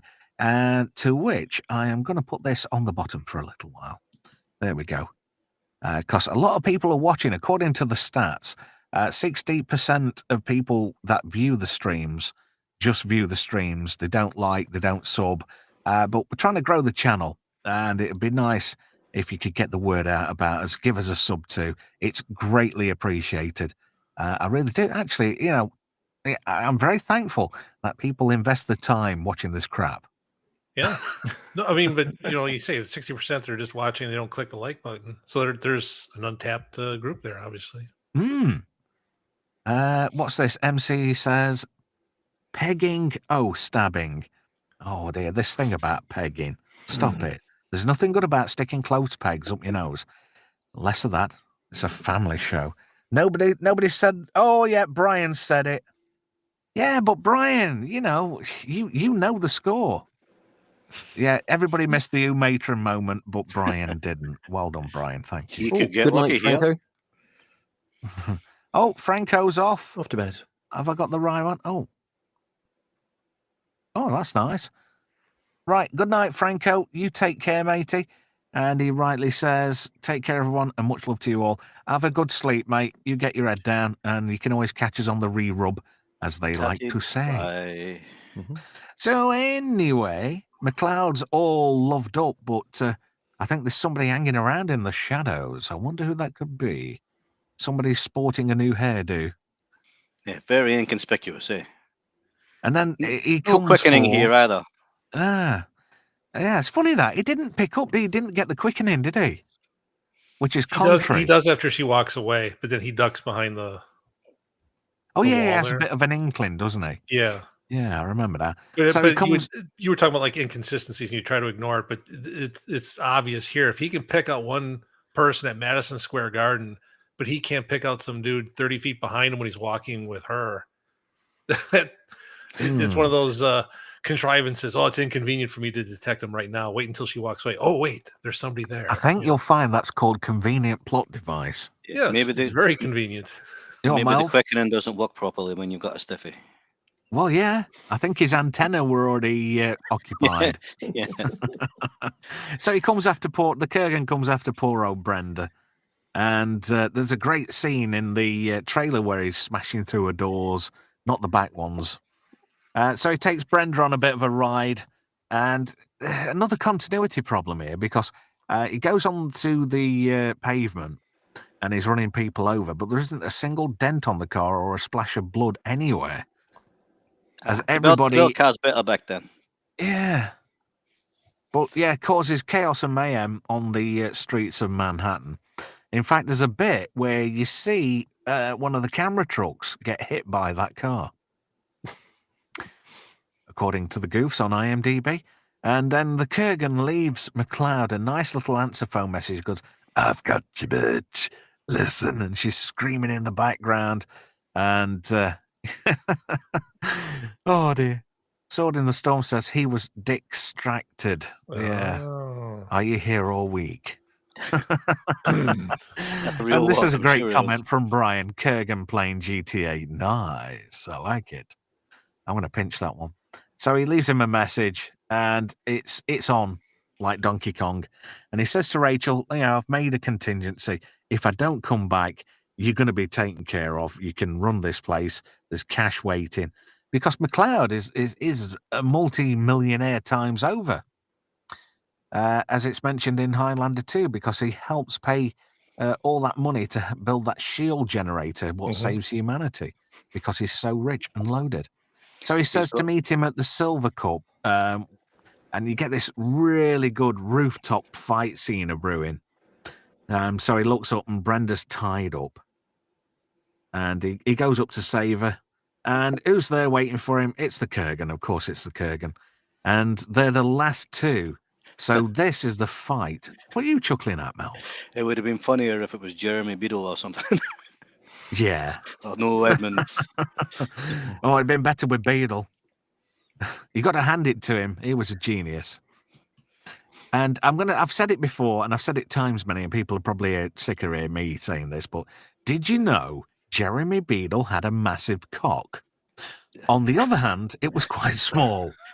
You'll have to excuse us, gamer. This is a guy who was a TV show host. He was a bit like our version of Alan Funt. Oh, okay. But he had a tiny hand, like, you know that butler from Scary Movie 2? He was a bit like that guy. Yep. So anyway, it wasn't funny. No, he wasn't. It wasn't funny. No. Comparable to Alan Funt? Because I don't know. Can you Alan hear Funt me? was Because I particularly don't, funny himself. You know. I don't see me anymore. Can you hear me? I can hear you. Yeah, I can Melvin. hear you. Yeah. Yeah. I don't know. I must be in predator mode. I'm all camouflaged. Over here, anytime. So it's on anyway. This is the fight for the prize. Kurgan wants it. MacLeod knows he's got to stop the Kurgan. So they basically create a load of havoc, and all destruction takes place. It's going a bit pear-shaped. Oh, you're back. That's nice of you to rejoin us there. And then they knock over a water tower thing, and there's electric and all sorts flying around. Brenda's climbing around there, getting out of the way, and the Kurgan and MacLeod, they're going to fall through that skylight. You can see it there, can't you? It's an obvious thing what's going to happen next. And they do. They fall through the skylight, and the fight continues. And the Kurgan's battling. MacLeod is not obviously playing fair. But MacLeod's quite good in this. But Brenda comes in and interrupts the fight. And that's another one of the rules. There's the fights can't be interrupted by anybody, which is quite funny. Are you all right there, Malv? Are you on the vinegar stroke, dog? My drink wanted to leave again, back through my nose. Oh, sounded like you were imminently going to explode. No, Red Bull in the nostrils. It's not good. I want to say don't do any knuckle shuffles on stream, please, for God's sake. It's bad enough as it is. Save the protein shakes for the kitchen. Ooh, gold. So anyway, this fight scene gets a bit drawn out, doesn't it? I think it could have been paced a lot better. Yeah, it was a good scene. It was good action. See I agree. with the sign at the start when they cut the sign down and the explosions and what have you. But I thought the choreography for the actual sword fight was not good for the whole film, even though they had a master swordsman supposedly choreographing the fights. Yeah. MC says the fight scene is epic. I mean, it is in a way, but it could have been done a bit better. But it's MacLeod, spectacular, but not. It's not. It's a bit lackluster, really. It's nothing fantastic. Well, it's giving you the good finish. You had the explosions on the roof with the sign collapsing and everything, and then falling through the roof. So I guess it could have been made a little shorter, but they're giving the audience what they want. Is the True closing fight? It's a music video. It's a music video. Yeah, pretty much. I was going to say, go on, you go. Your channel. That'd be good. It's my fucking channel, dude. Oh, I don't mean it. I'm not a dick like that, but I just wanted to get this out. So MacLeod gives the Kurgan another slice just above the original cut what Ramirez gave him, so he finished the job off. But he sort of like smiles, doesn't he, in a really odd way. And then the quickening escapes because MacLeod and the Kurgan, they've got 50% of everybody's quickening. So that's all the skill, experience, and sometimes the knowledge of the people that they take the quickening from. It's like an accumulation of power, isn't it? So now it's divided by 2. So that's why I suppose the fight was bigger than it should have been, because they've got all that knowledge and energy and power. But MacLeod beheads him anyway, and he takes the prize, and he gets lifted up, and you can see the wires and all these windows blow out. Yeah, can you see those lightning bolts there to conveniently cover up the wires? And when he gets lifted up, you can quite clearly see those wires. Yeah. So anyway, he takes the prize, and he's now a mortal man, and he can have kids and marry Brenda and grow old together with her. Yeah, but he doesn't actually have kids with her. He's probably still firing blanks. Isn't that ironic? You're immortal, but you can't have children. It's probably convenient, because like a couple of 100 years down the line, you're probably going to bang some of your relatives and not know it. Well, yeah, I suppose it could happen. I think the chat's a bit delayed. I'm not quite sure what's going off. Because MC Sport might need some Germline for that. Yep. Good comment here from Geek Hero Bubba. I always thought it was based on how many they killed and who they pray had killed. It's possible that one has a larger cut of that power. No, it's 50-50. If you start off with a whole bunch of people and you whittle it down to 2 people, surely it's got to be 50. Go on. In the series, it was based on who had killed the most. The person who had killed the most, you inherit the strength of whoever you kill. Yeah. Right. But that was later. I don't know what the law is for the film, but in the TV series, that's the law. You inherit the strength of whoever you kill. So if you kill more people, you get stronger faster. Yeah, I suppose you can fix the errors in your story in a TV series because you've got that flexibility, haven't you? With it being episodic, you can change things. Like how Richie wasn't... I mean, Duncan MacLeod. Duncan MacLeod, yeah. Didn't know that Richie was a pre-immortal until... was her name Vanessa? What was her name? The Dutch girl. I can't remember. Yeah. Is it Melissa or Manissa or something like that? It wasn't quite that, was it? Oh, crikey. So anyway, he wins the prize. Final scene. And I like this because a Harrier flies over the Highlands. So he's taken Brenda back to where it all started. He has a bit of a snoggle and he tells her that, the prize is basically, it gives him access to everything. How people... it's like empathy and understanding, and basically it's what Ramirez told him, but it's enhanced. It's like the nth degree. It's stronger. It's the ultimate version of the quickening because he's got all of that in him now, and he can help humanity to thrive and survive and go on. Go on. So here's a question: is he still immortal though? Because he's got all that knowledge, and then he's going to die in 30 years. So no, he's it mortal. wouldn't be that good unless he was still immortal and was not going to get old. Because then it's all going to go to waste, and just a few decades later, it's going to be gone. Well, thousands of years for that. That's the irony. The prize is being able to die. Well, that's why I thought the Kurgan smiled, because he was glad it was over one way or the other. Ah, that could be. Geek Hero Bubba says they set up Richie being immortal in episode 1. I can't actually remember. He says Connor implies it before he leaves him with Duncan.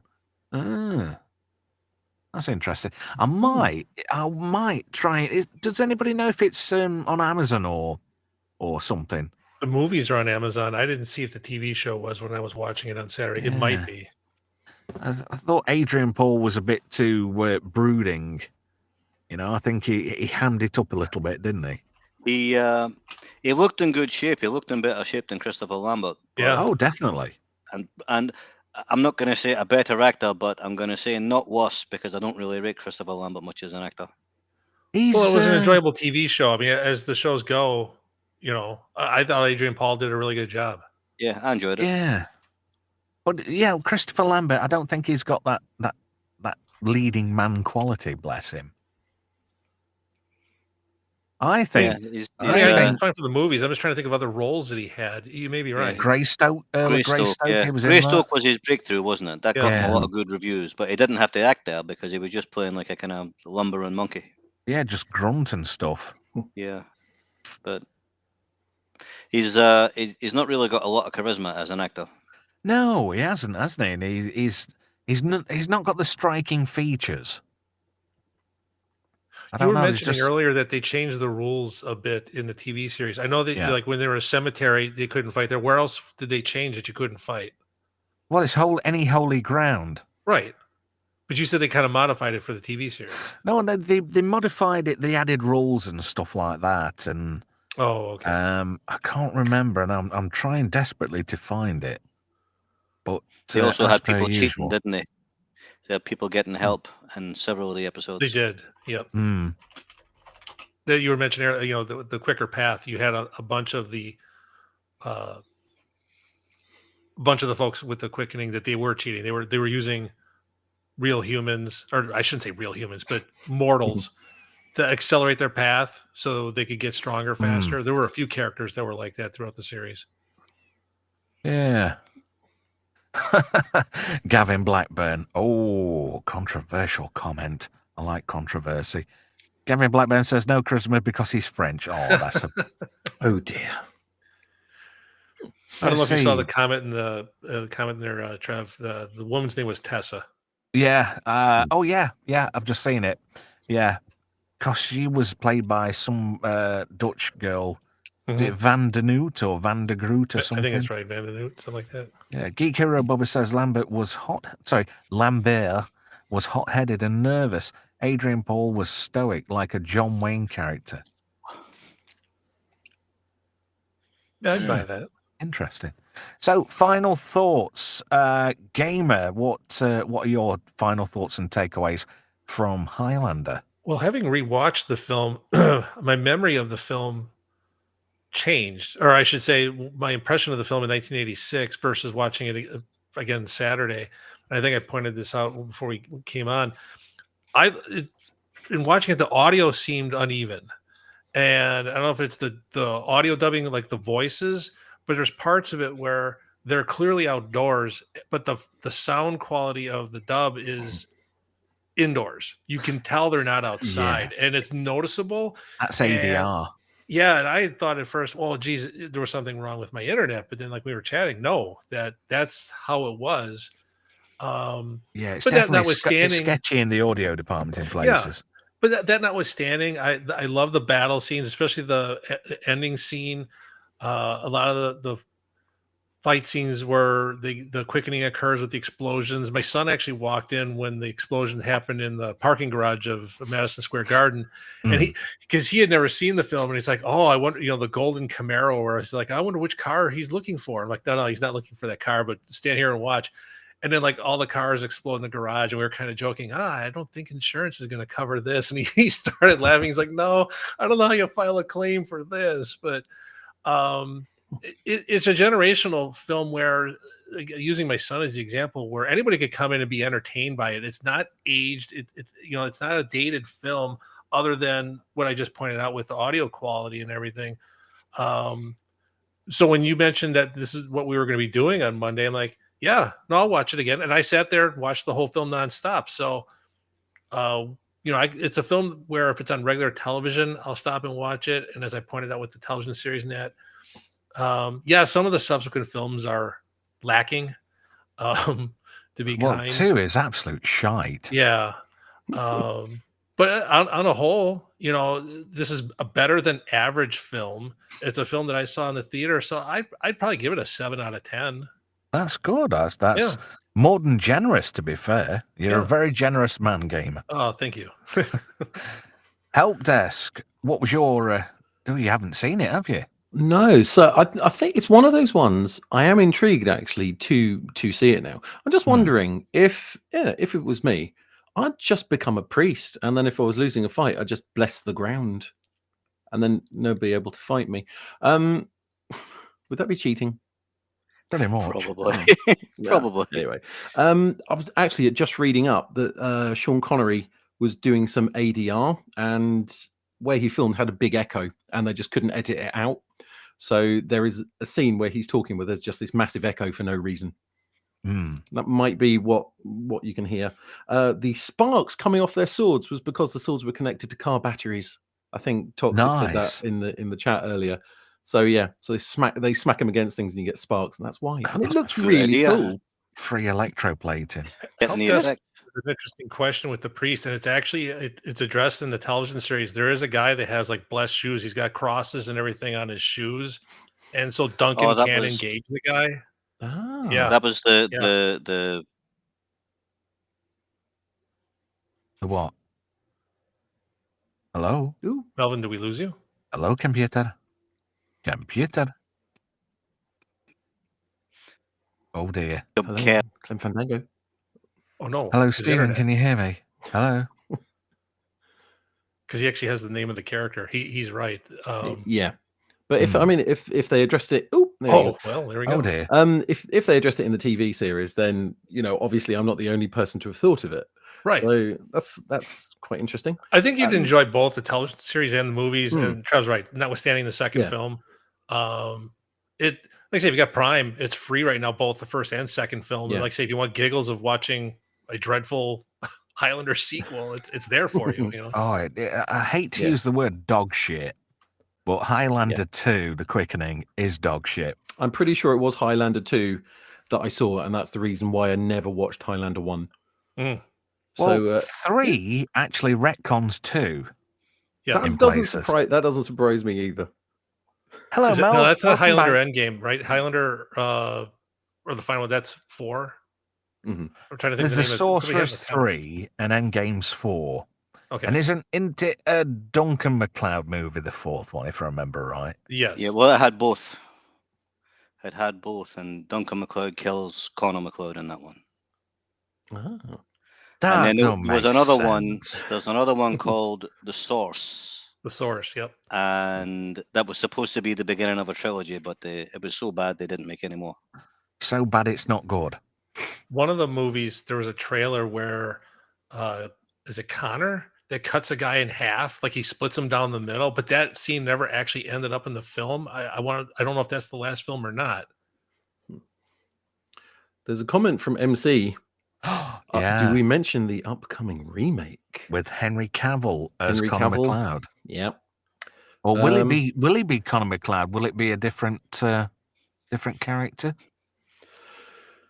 I mean, they're I'm supposed not to have started excited film- about it. I really No. don't like remakes. It's like Henry Cavill's like the flavour of the month, isn't he now? So they could stick anybody in there, really.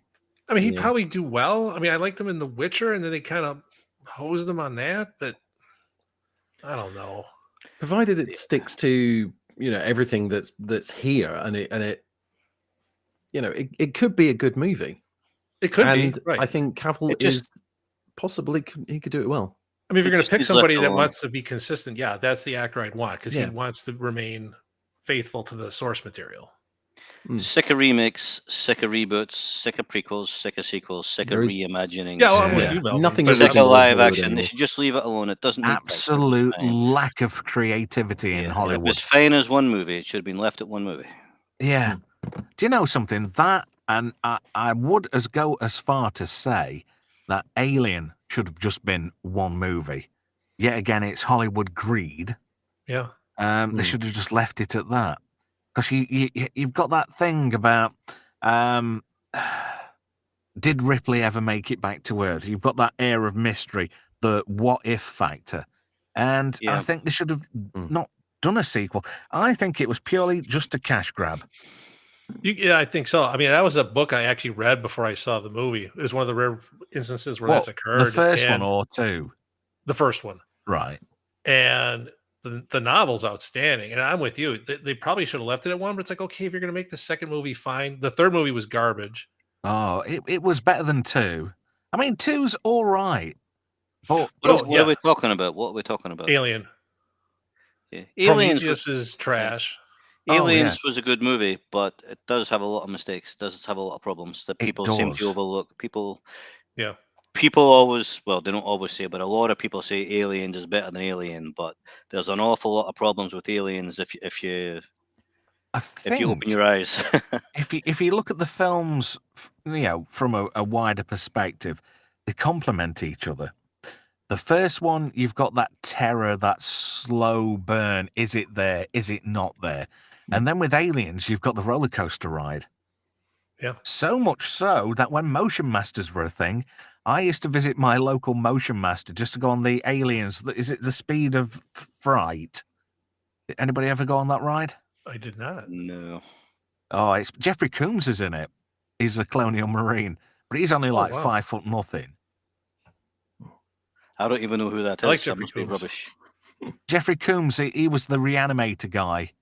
All right, the Doctor. Who was like in every version of Star Trek that Rick He's Berman made. Wayoon. He's a bunch of characters. Wayoon's like Deep Space Nine. Yeah, he was that Andorian character as well, wasn't he? In Enterprise. In Enterprise. Yep. I'll have to look him up.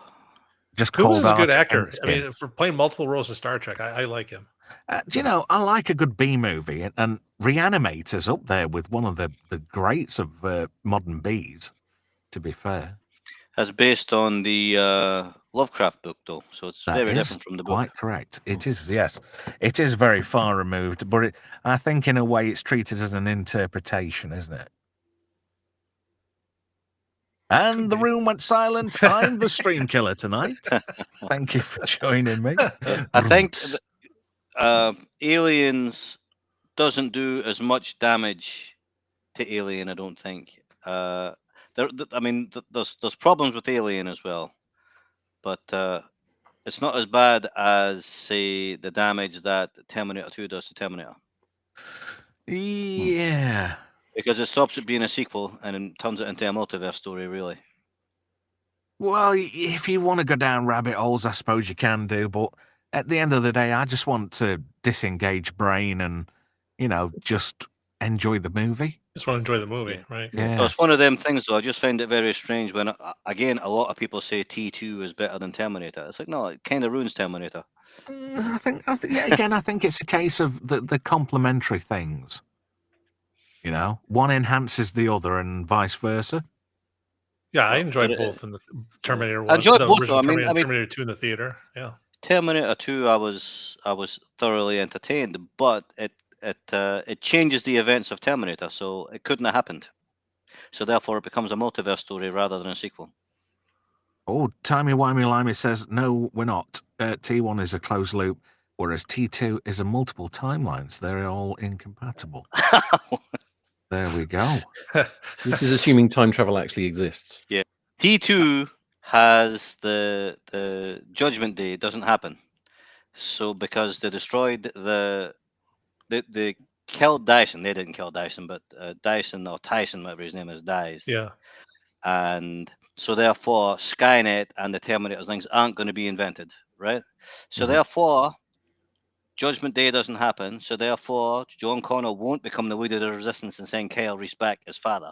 So therefore John Connor won't be born. And if John Connor won't be born, the events of T2 can't happen. Grandfather paradox. So therefore, it's a multiverse story. It's not a sequel. Do you know, I wish I got more sleep last night. Because you've just fucked my head sideways. And Connor MacLeod would have killed the Terminators anyway. True. Well, is it a multiverse or a broken linear timeline? I would say it's a broken linear timeline rather than a multiverse. Well, no, because it creates a new timeline. So therefore, yes, divergent timeline. Trev's ready for this, yeah. Yeah. This is like going to fucking Train Spotters Anonymous, isn't it? Oh my God. Hey, I came out with a good one. I put it to Timey-wimey-limey during the week that there's a bit of a paradox with Star Trek First Contact. Because the Borg inadvertently create the Federation, with the events of what happened in that film. And I killed it again. I have to think about that. I don't know that I agree, but I'll have to contemplate that a little longer. Yeah. I think a lot of films fuck up with the paradox loops. Yeah. Because at the end of the day, these... what the hell was that? It's this chair.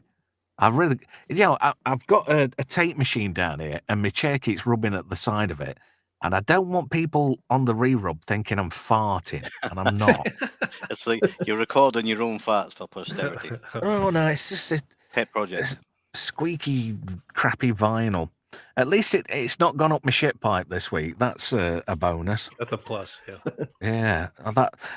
I was expecting you to make a clip out of that help desk. That would have been funny. I'm being polite about it because that's the kind of thing that if you clip it, people will just watch it lots and laugh. Well, it's good. You know, people like to see people get hurt and injured during live streams. I hate people laughing. Imagine having fun. Yeah, my bollock was proper bruised. My nut was a funny colour for a while. That's quite not fun, funny though. really. Well, you don't have It's funny quite colors funny. with that. No. Yeah.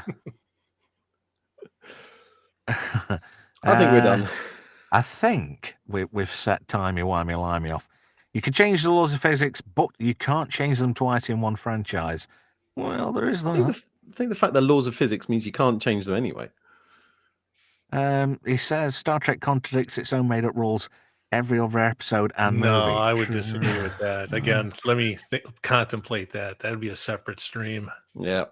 It's like with the MCU, with linear time and then suddenly multiverse, quantum physics. It's like, no, timey-wimey's not wrong.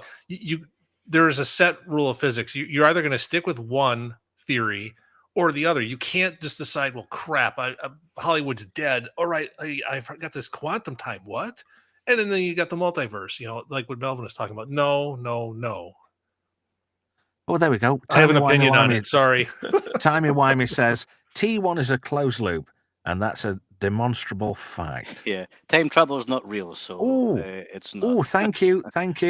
Angry Badger 3 says subbed. Thank you. I really, really do appreciate that. Melvin, you like that. That's where I get into what I refer to as fake science fiction. I'll actually get into arguments with folks over it. Where just what you said, Star Trek's not real or time travel's not real. And it's like, well, no, wait a minute. And it melts people's brains. Apparently, and I can't remember who said this. Well, I mean, it's not a demonstrable fact that it's a closed loop because you don't know how time travel works, even if it did work. Right? Welcome to the Melvin Deeply channel. Please subscribe. You owe me a bag of lawn sausage now.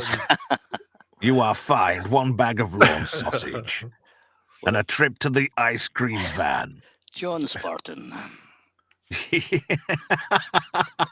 I like it. Yeah, you got me there, matey. Do you know this is really good. We've turned it around and we've gone on sort of like a soft tangent about this. And I like that. That's good. Well, hopefully everyone's entertained by it too. Yeah.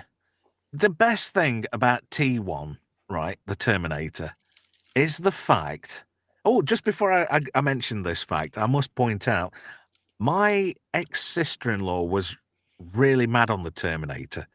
And when I went to visit my brother, because he was in the RAF, he was stationed in Germany. So me and my mum went over to visit him. This is when I was still at school.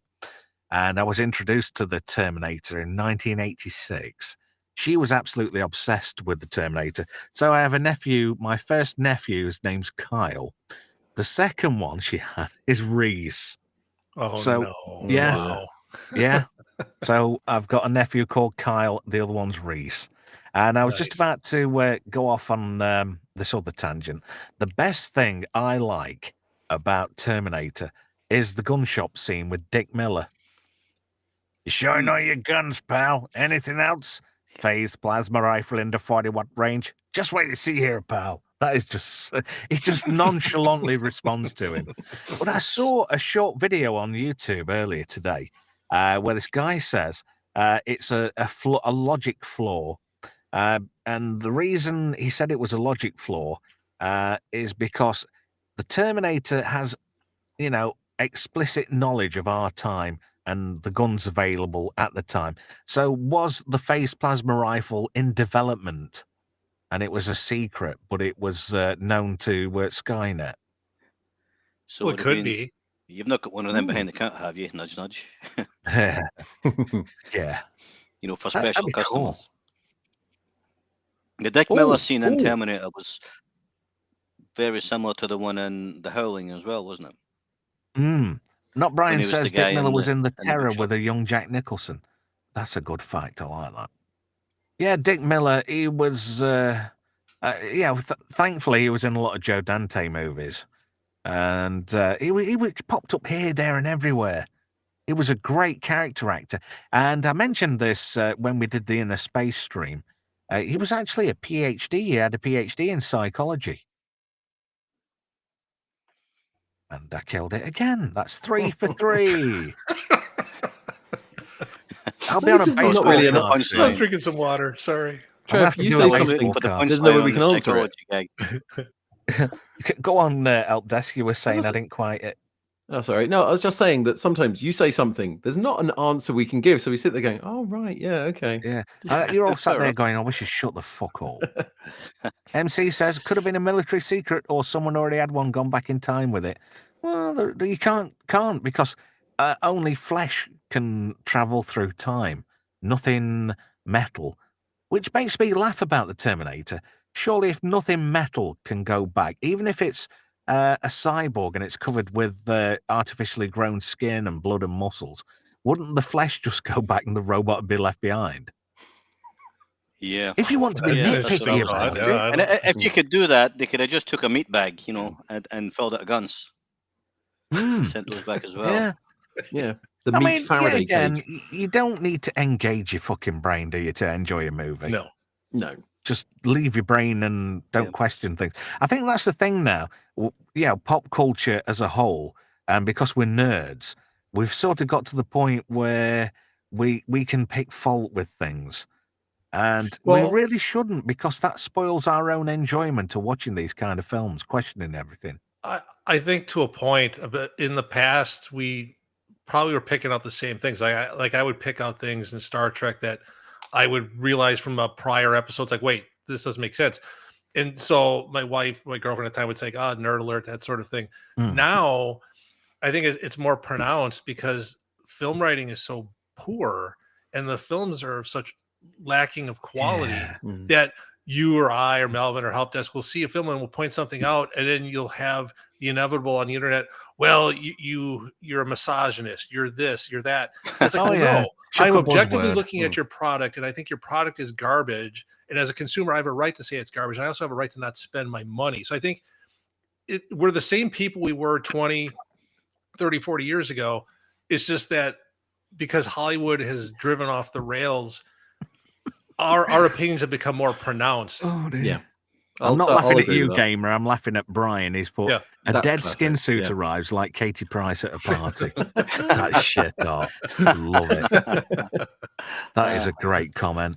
I did actually think of something I was going to say. Yeah, I was saying to somebody, when we were growing up, I mean, like early 80s, you'd get like 6 big films a year. And you were guaranteed you'd like at least 2 or maybe 3 at a push. Because they were aimed at us at that time. But you look at films now, there's like 15 to 40 a week coming out.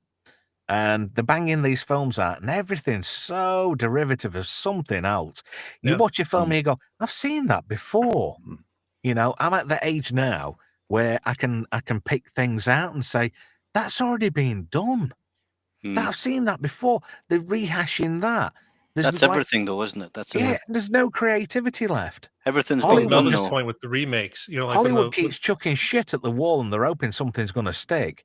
And like you were saying, with a lot of the Star Wars stuff and whatnot, people make these programs that you didn't fucking want or ask for in any shape, way, or form. Right. And then when they flop and drop on their arse full on, they turn around and say, "Well, that's on you, audience." Because you're this, you're that, you're the other. We'll keep chucking buzzwords at you till you watch it. That's not the way. You get more flies with honey than you do with fucking vinegar. And Disney Star Wars has been chucking vinegar out more than Sarsons do. Well, like Star Trek Discovery, we've talked about that before. Where it's kind of the same MO that you'll point out things that are wrong with it based on the other series. Well, you're just not giving the show a chance. Well, no, I am giving it a chance. I watched it for a year. I objectively said it's trash, and I stopped watching it.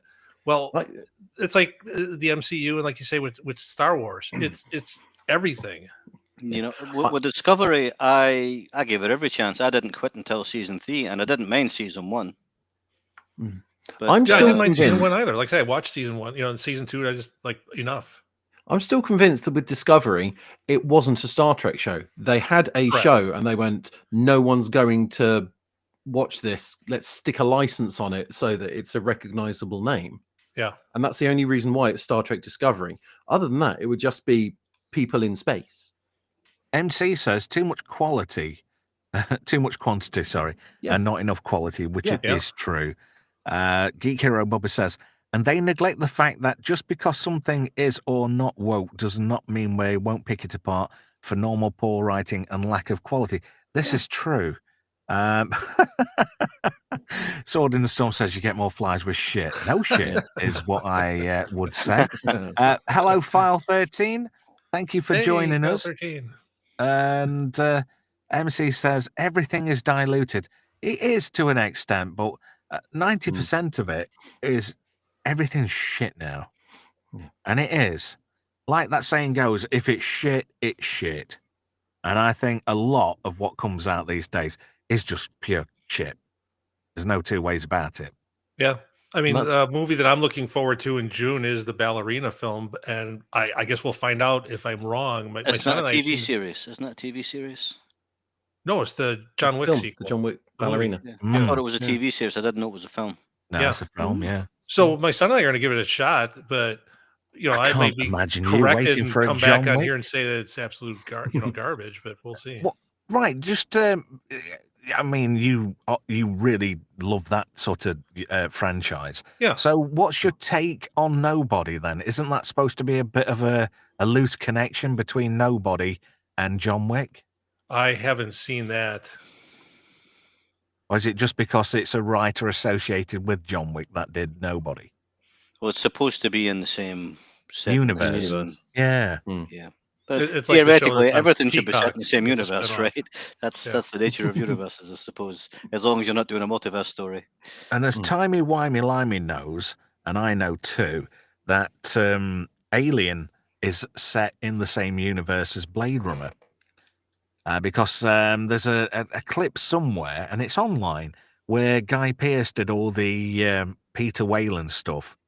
And he was commenting about Tyrell getting killed by one of his own products.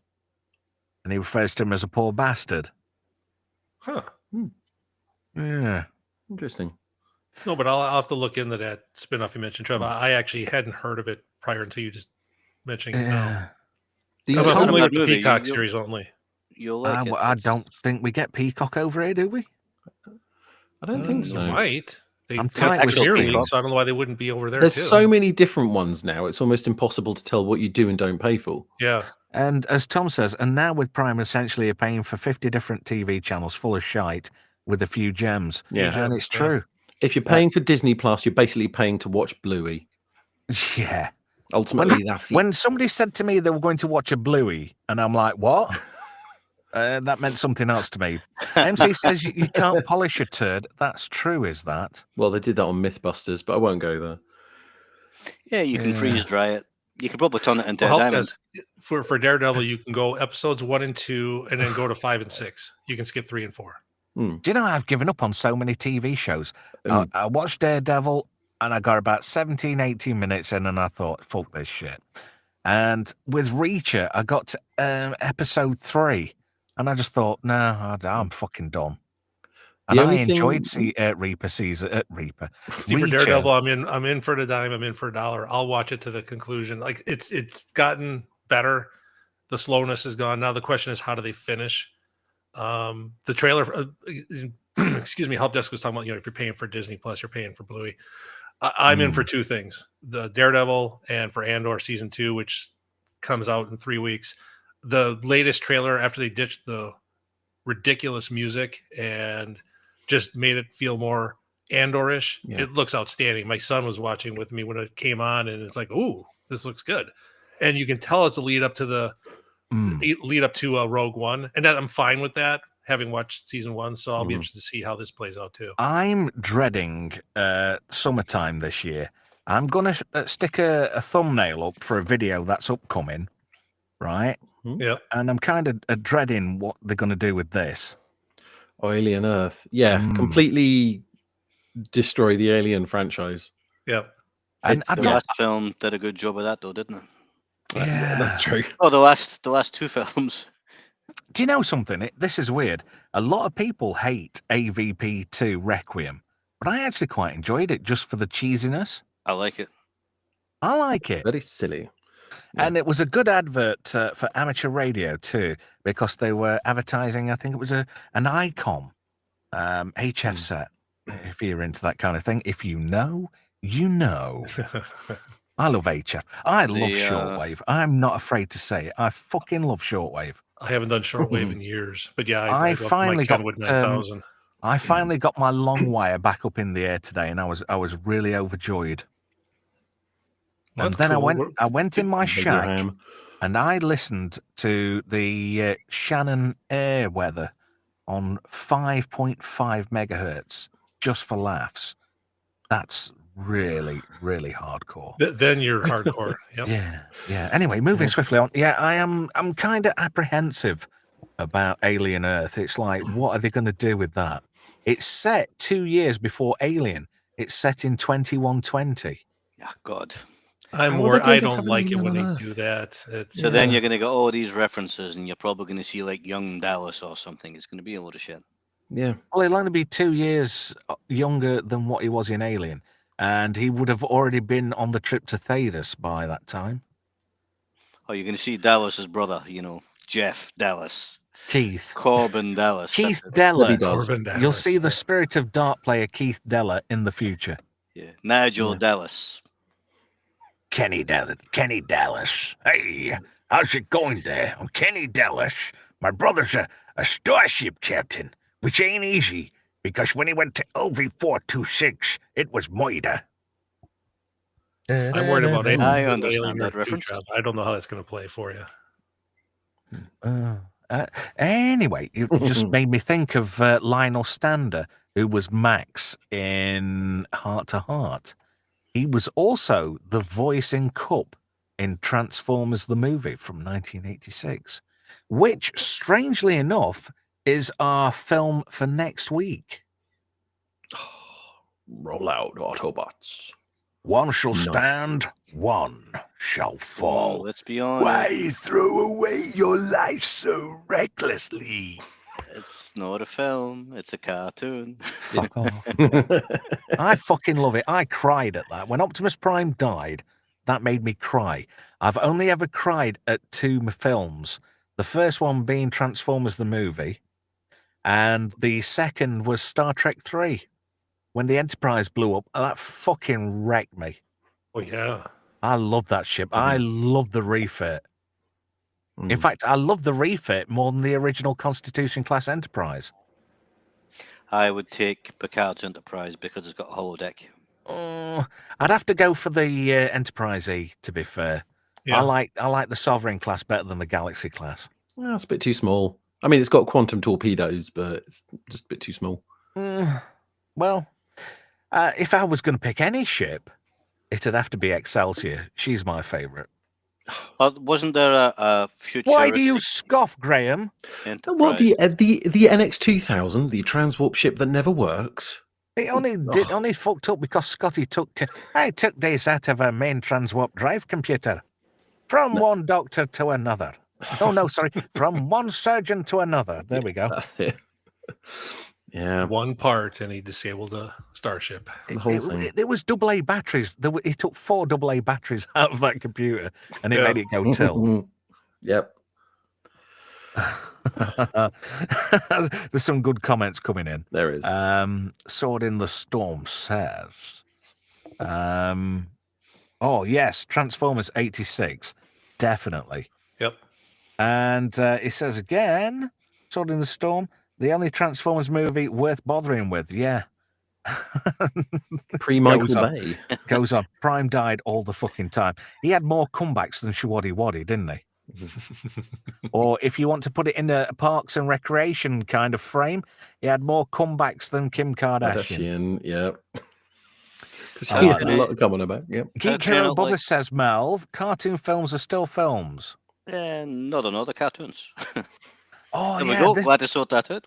So what does Who Framed Roger Rabbit count as? It's a cartoon film. That is a cartoon film. Sword in the Storm says, in the comics, one time Prime got blown up and his personality was saved on a floppy disk. I remember that. Oh, wow. That was in the Marvel comics. MC says he likes the Enterprise E. Yeah, Sovereign class. But yeah, I'm not a big fan of the Odyssey class, which was the Enterprise F. That was from Star Trek Online, wasn't it? A ship made for that, a fan-created ship, and then they used it in Picard season 3, which is the ship that Admiral Shelby was on. She was a bitch. I just thought her last name in real life is Dennehy. I wonder if she's Brian Dennehy's daughter. Anybody want to goggle that for me? Take a look. No, I can't spell Dennehy. I quite like the Defiant. Yeah, Google how to spell Dennehy. Yeah, I mean, you see, that's designed to be a small ship, but it's also designed to be hideously overpowered for its size. Well, it is. It's a brute. It's cannon fodder. Geek Bubba says, my favourite Roddenberry ship is from my favourite Roddenberry series, Andromeda. I like that only because of Romy. Oh, Lexa Doig. Oh, you're back on Lexa Doig then, okay. Oh, Isn't she married to Michael Shanks, the lucky bastard? Yeah, Daniel Jackson from Yeah. SG-1. Don't rub it in, because he's seen things I can only imagine. And he's rubbish. He's rubbish. Oh, he's not. He's from Kamloops. He's all right. He's from BC. It's like you can understand, if Henry Cavill gets the girl, right? But that guy, really, come on. Come on. Look at me. Look at him. What we're doing here. Yeah, but he did a really good job of doing Spader, because that's what he went in to do. She is the daughter of Brian Dennehy. She is she? Yeah. I thought she was. Yep. She's kind of got that feature about her, hasn't she? 6'5" and a big square head. Yeah. He's got a Lego head like Leslie Headland. Oh, God. If that's Headland, it's so disappointing, because she doesn't live up to the name, does she? Well, she does have a big head. Yeah, but you gravitational pull. You wouldn't want head from Leslie Headland, would you? Oh, there is actually that, yeah. She's got a landing strip for a full head. Oh, I tell you what, Help Desk, find me a nice picture of Romy from Andromeda. She should be in like a burgundy leather suit. Wasn't she in Jason X? She's in Jason X. She's in Stargate. The final couple of seasons as Dr. Lamb. Yeah. Who turned out to be Hank Landry's daughter. Mm-hmm. She used a mother's maiden name, didn't she, instead of using Landry? Because she was, oh God, what was her first name? I can't remember. Ooh, that's a good question. I forget. I watched the show all the darn time too. I don't know.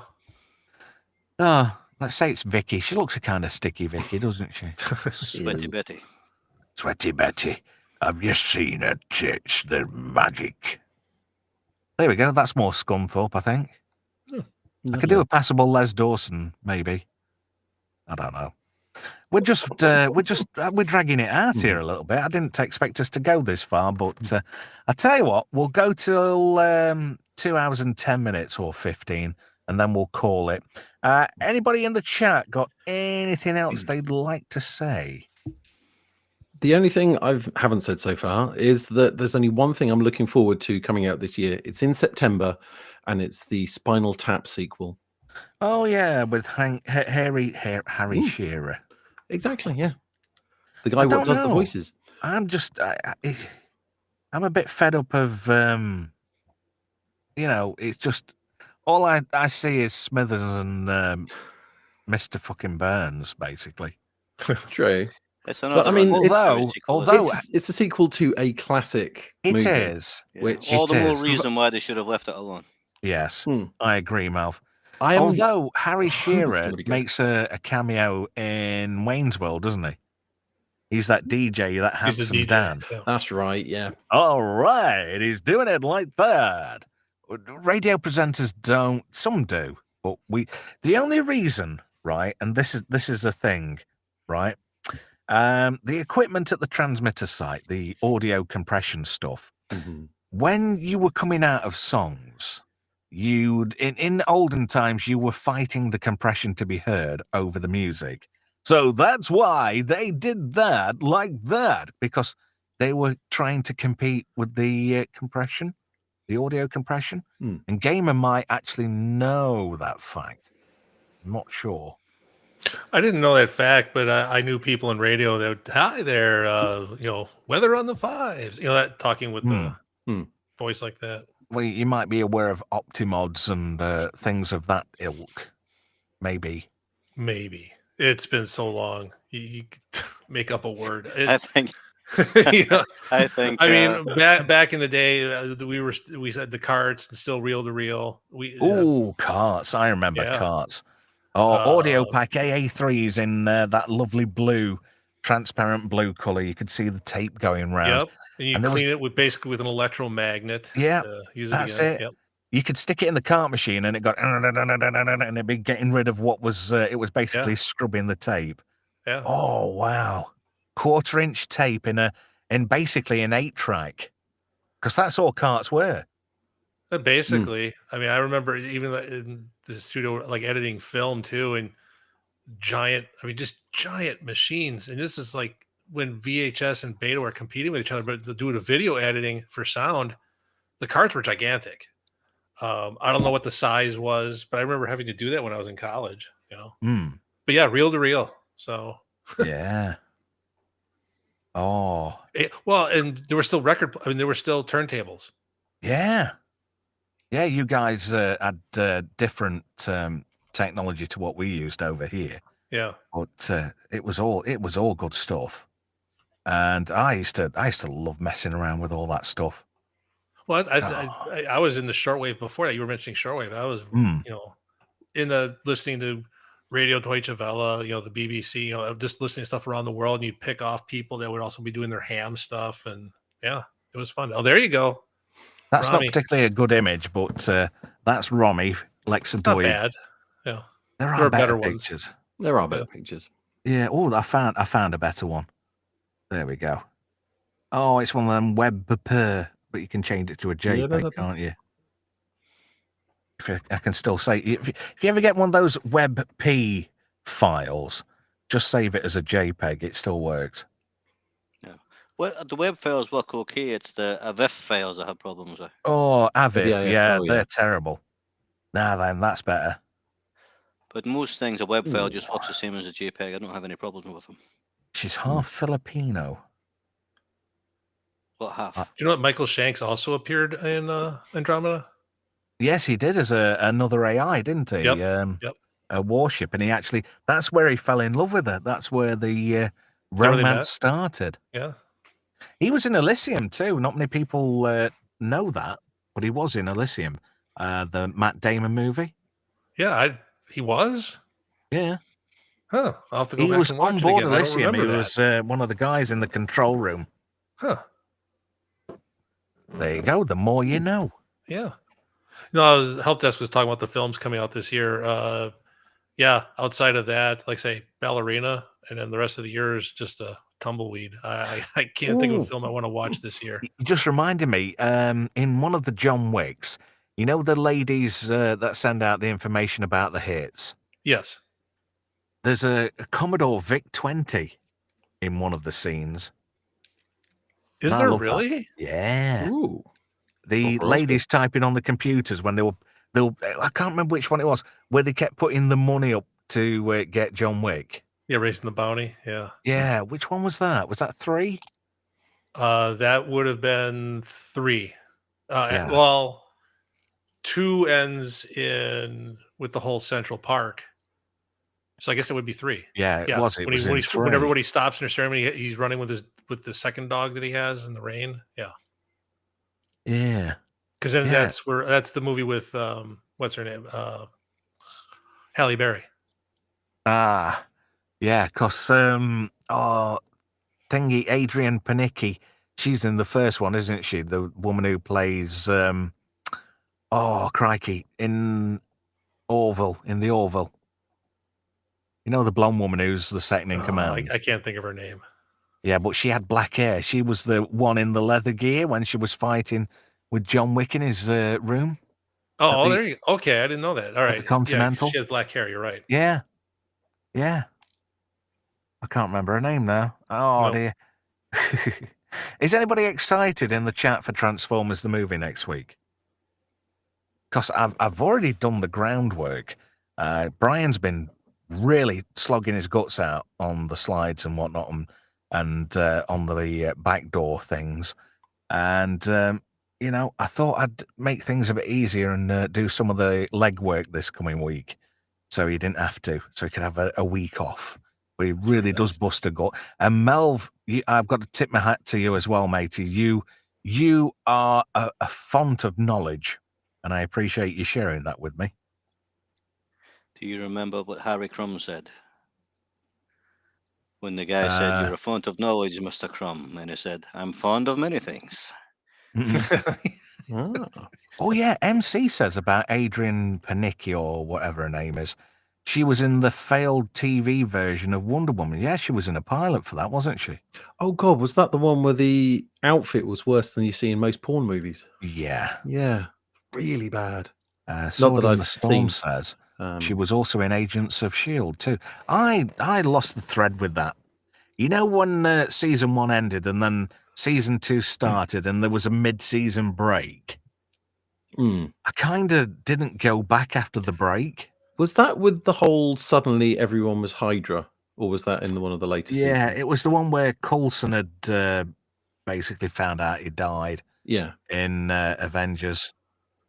I completely lost track of Agents of S.H.I.E.L.D. after about 2 seasons, so I've given up with it. They were just bringing in another fit bird, a nice-looking brunette. Well, it's funny that's on Disney Plus. I have no desire to watch it. I mean, to your point, I kind of lost track of it with network television. It's not smart with network television to have a break like that. Do you know the only show I've really enjoyed watching on Disney Plus? And I watched it from from the pilot right through to the final episode. Anybody want to guess? And it's Falcon not Bluey. And the Winter Soldier? No, it's not Bluey. Okay. What did you say, Gamer? Falcon and the Winter Soldier? Nah, fuck that shit too. Well, I'll give you a clue. My name is Weston. I used to be a spy. Burn Notice. Anybody watch Burn Notice? I love Burn Notice. I didn't know that was on Disney Plus because that was a USA. Yeah, it's on Star on Disney Plus over here. Oh, okay. I don't think it's. I'll have to check. Most of that, I think, but the woman in it just got too annoying. Yeah, Gabriella Anwar. Yeah, she used to be really good looking years ago. Wasn't she in Press Gang? Or am I thinking of Julia Sawala? Both of them were in it. Yeah, she was annoying, and that Irish accent in the pilot. Oh God, that was terrible. It's like hearing an Englishman say "Okay, the new." You know? Oh God, no. Yeah, sorry about that. No. Do you know? I would not insult a Scotsman by doing that. Yeah, you know something, right? I lived in England for 25 years, and I am sorry. All of my mates and everything. Yeah, well, you should be. Used to very, very frequently. I would say something, and it would go, pretending like they couldn't understand me, and it's like every fucking day for 25 years. Shut the fuck up. It wasn't funny the first time. You know, where's the joke? Did you get like old Ramsey Nesbitt quotes chucked at you and shit like that? Constantly, and Russ Abbott just constantly, and it's like God. you know, it's like calling a Welshman a sheepshagger. Just shut the fuck up. You know, well, apparently they call people in this neck of the woods sheepshaggers. There's a high prevalence of sheep in this part of the UK, allegedly. I'm not originally from this area. I'm from how can I put it? I'm a merry man, if that gives anybody a clue. My God, up by Centre Parks. Not far away. In fact, I grew up, let's see, about 8 miles away from where Centre Parks is. I grew up really close to the Major Oak. What are you laughing at, Melv? I'm laughing at Vex because she's bringing up something on another stream a few days ago. Oh. Alcohol. Hello, Vex in the chat. Yeah. Vex. And Jacob Ironside in there too. Tom says. Here we go. Just for you, Melv. Okay, the new. Thanks for that.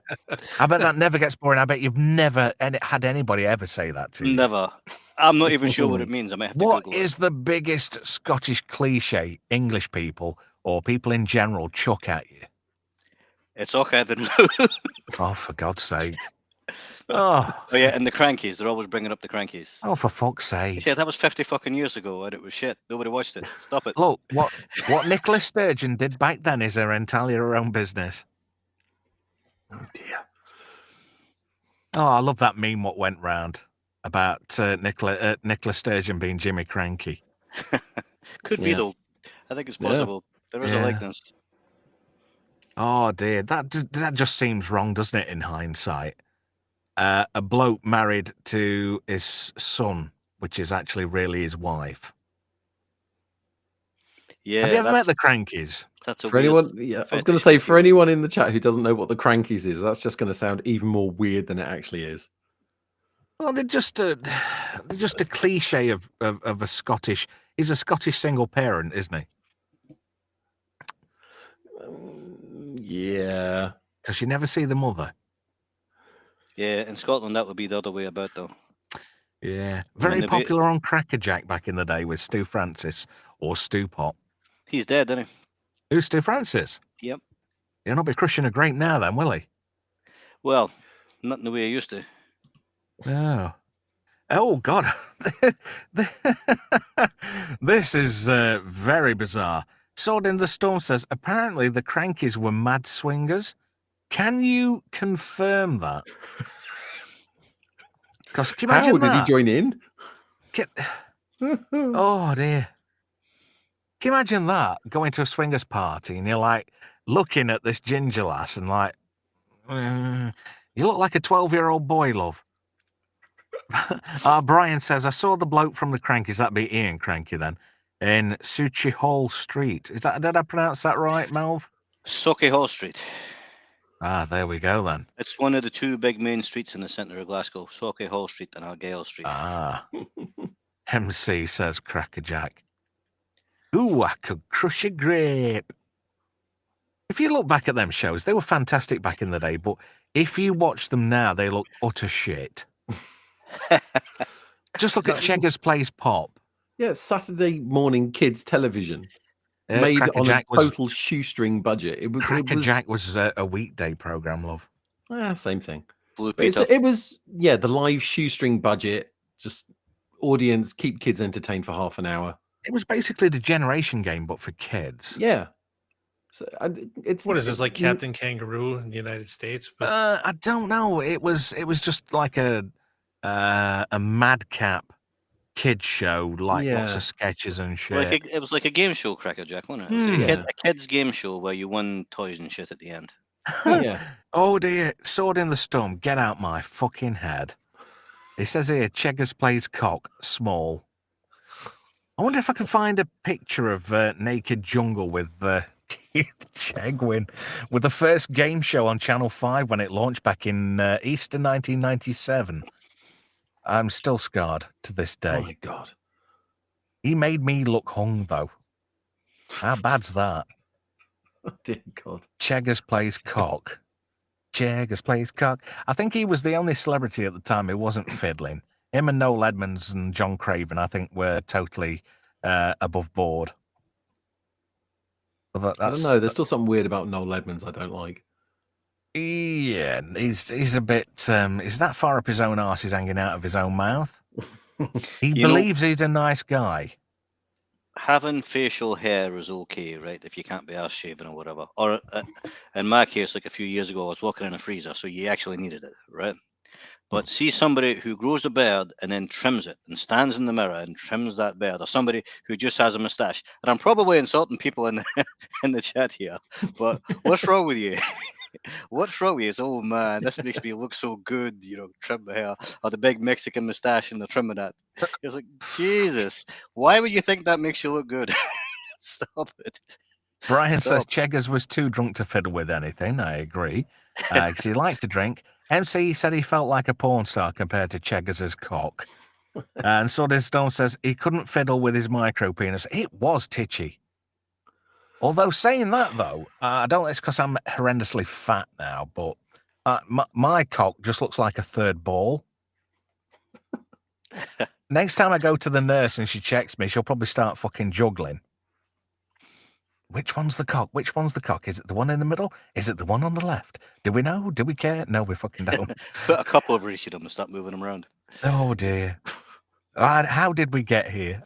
We've gone down a mega tangent. I blame you. That's your fault on this one. It's your fault, Melv. You're a perv. Okay, it was all that talk of moustaches. Yeah. Incidentally, I've just read to star in what was the movie we were talking? Highlander. Kurt Russell was actually up for the role originally. God, can you imagine that? They've been terrible with Kurt. Totally wrong role for him. Yeah.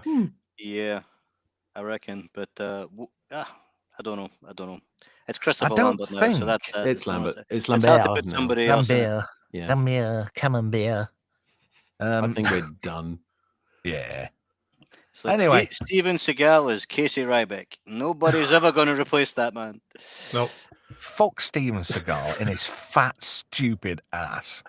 That guy's a total knob end. And his slapping, every move he does is just a variation of slapping someone badly. And do you know what hurts the most when you say Steven Seagal? He was porking Kelly LeBrock. He was married to her. He used to slap Yeah, her he was around, married, apparently. Yeah. How does a fat prick end up with a hot chick like that? He wasn't fat then. Money. Well, being famous. He's not that fucking famous. Famous just- to hell, though. he's Well, was just she a- really? She was in like 2 films. Yeah, but... Oh, yeah, Lady in Red with Gene Wilder Weird Science. and Weird Science. Mm-hmm. Even Oh. Lady in Red, I mean, all together, she was in it, 15 minutes maybe for the whole film? Yeah. I mean, she was hot back then. She's not so hot now, obviously, but she's got to be at least, 70-odd or pushing it. I would think. Not that old. Really? No. Maybe, I don't know. Then again. I don't know. She might be at top end at 50s. Somebody Google it. How old is Kelly LeBrock's tit? She's 65. There you go. Oh, There you there we are. Yeah, Stu Francis is still alive. Do you know who it is that died? It wasn't Stu Francis who died. It was Emlyn Hughes. fucking.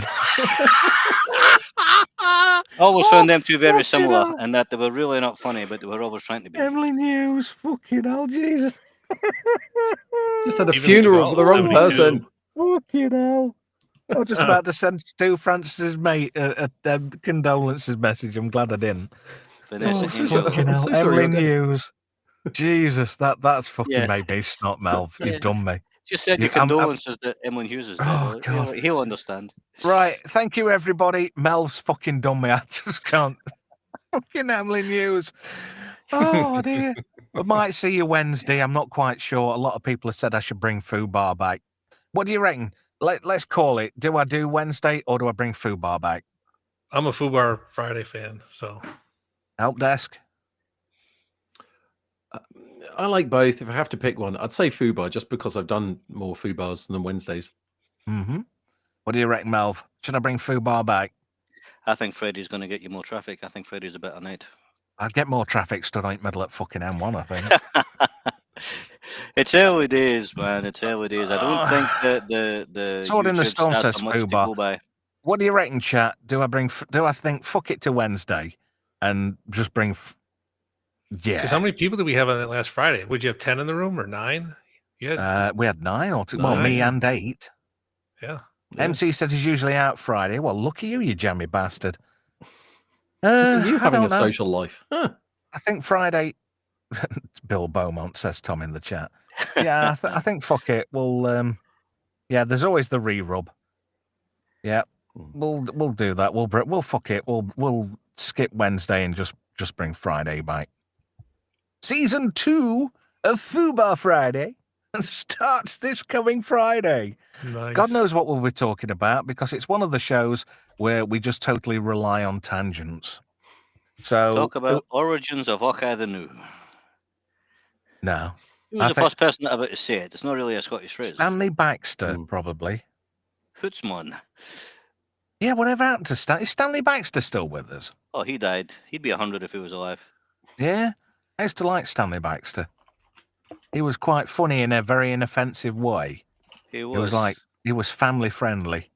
I think that's what we're missing in society now. You know, family-friendly entertainers. I think we You were need talking more. about your three nuts earlier. Oh yeah. Oh dear. Now we I'm know what happened. ET. I'm extra testicle, but it's really my dick. Extraterrestrial. Right. Thank you, everybody in the chat. Geek Hero Bubba says, I'm new here, but I have other engagements Friday. But you'll have to do the re-rub, as they like to say. You'll Which still is a have bit Mondays, weird. though. You'll still have the Mondays. Oh, yeah, still do Mondays. Yeah. So I think, fuck it, we'll not bother doing Wednesday. Despite what that advice come from YouTube's analytics. So I was going to try it, but apparently Stanley Baxter is still alive. No, he's not. Stanley Baxter's not still alive. You just Shut say up, no one's Brian, dead. you That's the lie. easiest option. It's like Tony Hart. He dies every year, doesn't he, on Facebook? Check that again, Brian. I think Google's lying to you. I'm 100% sure Stanley Baxter's And dead. on that groundbreaking note, I'd like to thank everybody in the chat. I would like to thank the oldest gamer. Thank you for joining us tonight, buddy. Thank you, Trev. This was a lot of fun hanging out with Helpdesk and Melvin. Obviously with you too. So yeah, great, good movie to review. And we went off on multiple tangents, so it was kind of a quasi Friday. Yeah, I tried to drag it out for 2.5 hours, but I'm flagging now. It's just I do very early starts. My day starts ridiculously early.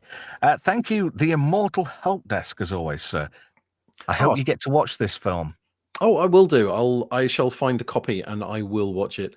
Looking forward to the start of season 2 on Fubar Fridays. Yes. Yeah. Scotty's going to kick me up the arse now because you've come on and you haven't seen the film, and that's normally Scotty's job, so he's going to be pissed at you. He's pissed at everyone all the time. Well, when he's not pissed up himself, that's interesting. And also, thank you to the legend that is Melvin Deeply. Thank you for joining me, sir. No bother, man. I don't know when I became a legend, but I'll accept it. Hey, you are highly regarded in streaming town. I'm amazing, but only in my own mind. So it's been great being here with yourself and Gamer. Not so much Helpdesk, though, after that Okai, the new thing. Jake Ironside says, sorry. Great show. The racism. I can't go over the racism. There we go. Baxter is 98 but alive. Brian reiterates. Oh, Geek Hero Bubba reiterates. And Brian says, Melv killed Stu Francis. Now he wants Stanley Baxter dead. Oh, thank you, everybody in the chat. It's been great chatting with you. If you're watching this on the rewind, would appreciate a comment down below because I really do like interacting with everybody. It's so fun. I just absolutely love it. And bollocks to Wednesday. That's in the pan. We don't want people fucking chucking pot noodles out the pram. So we'll start season 2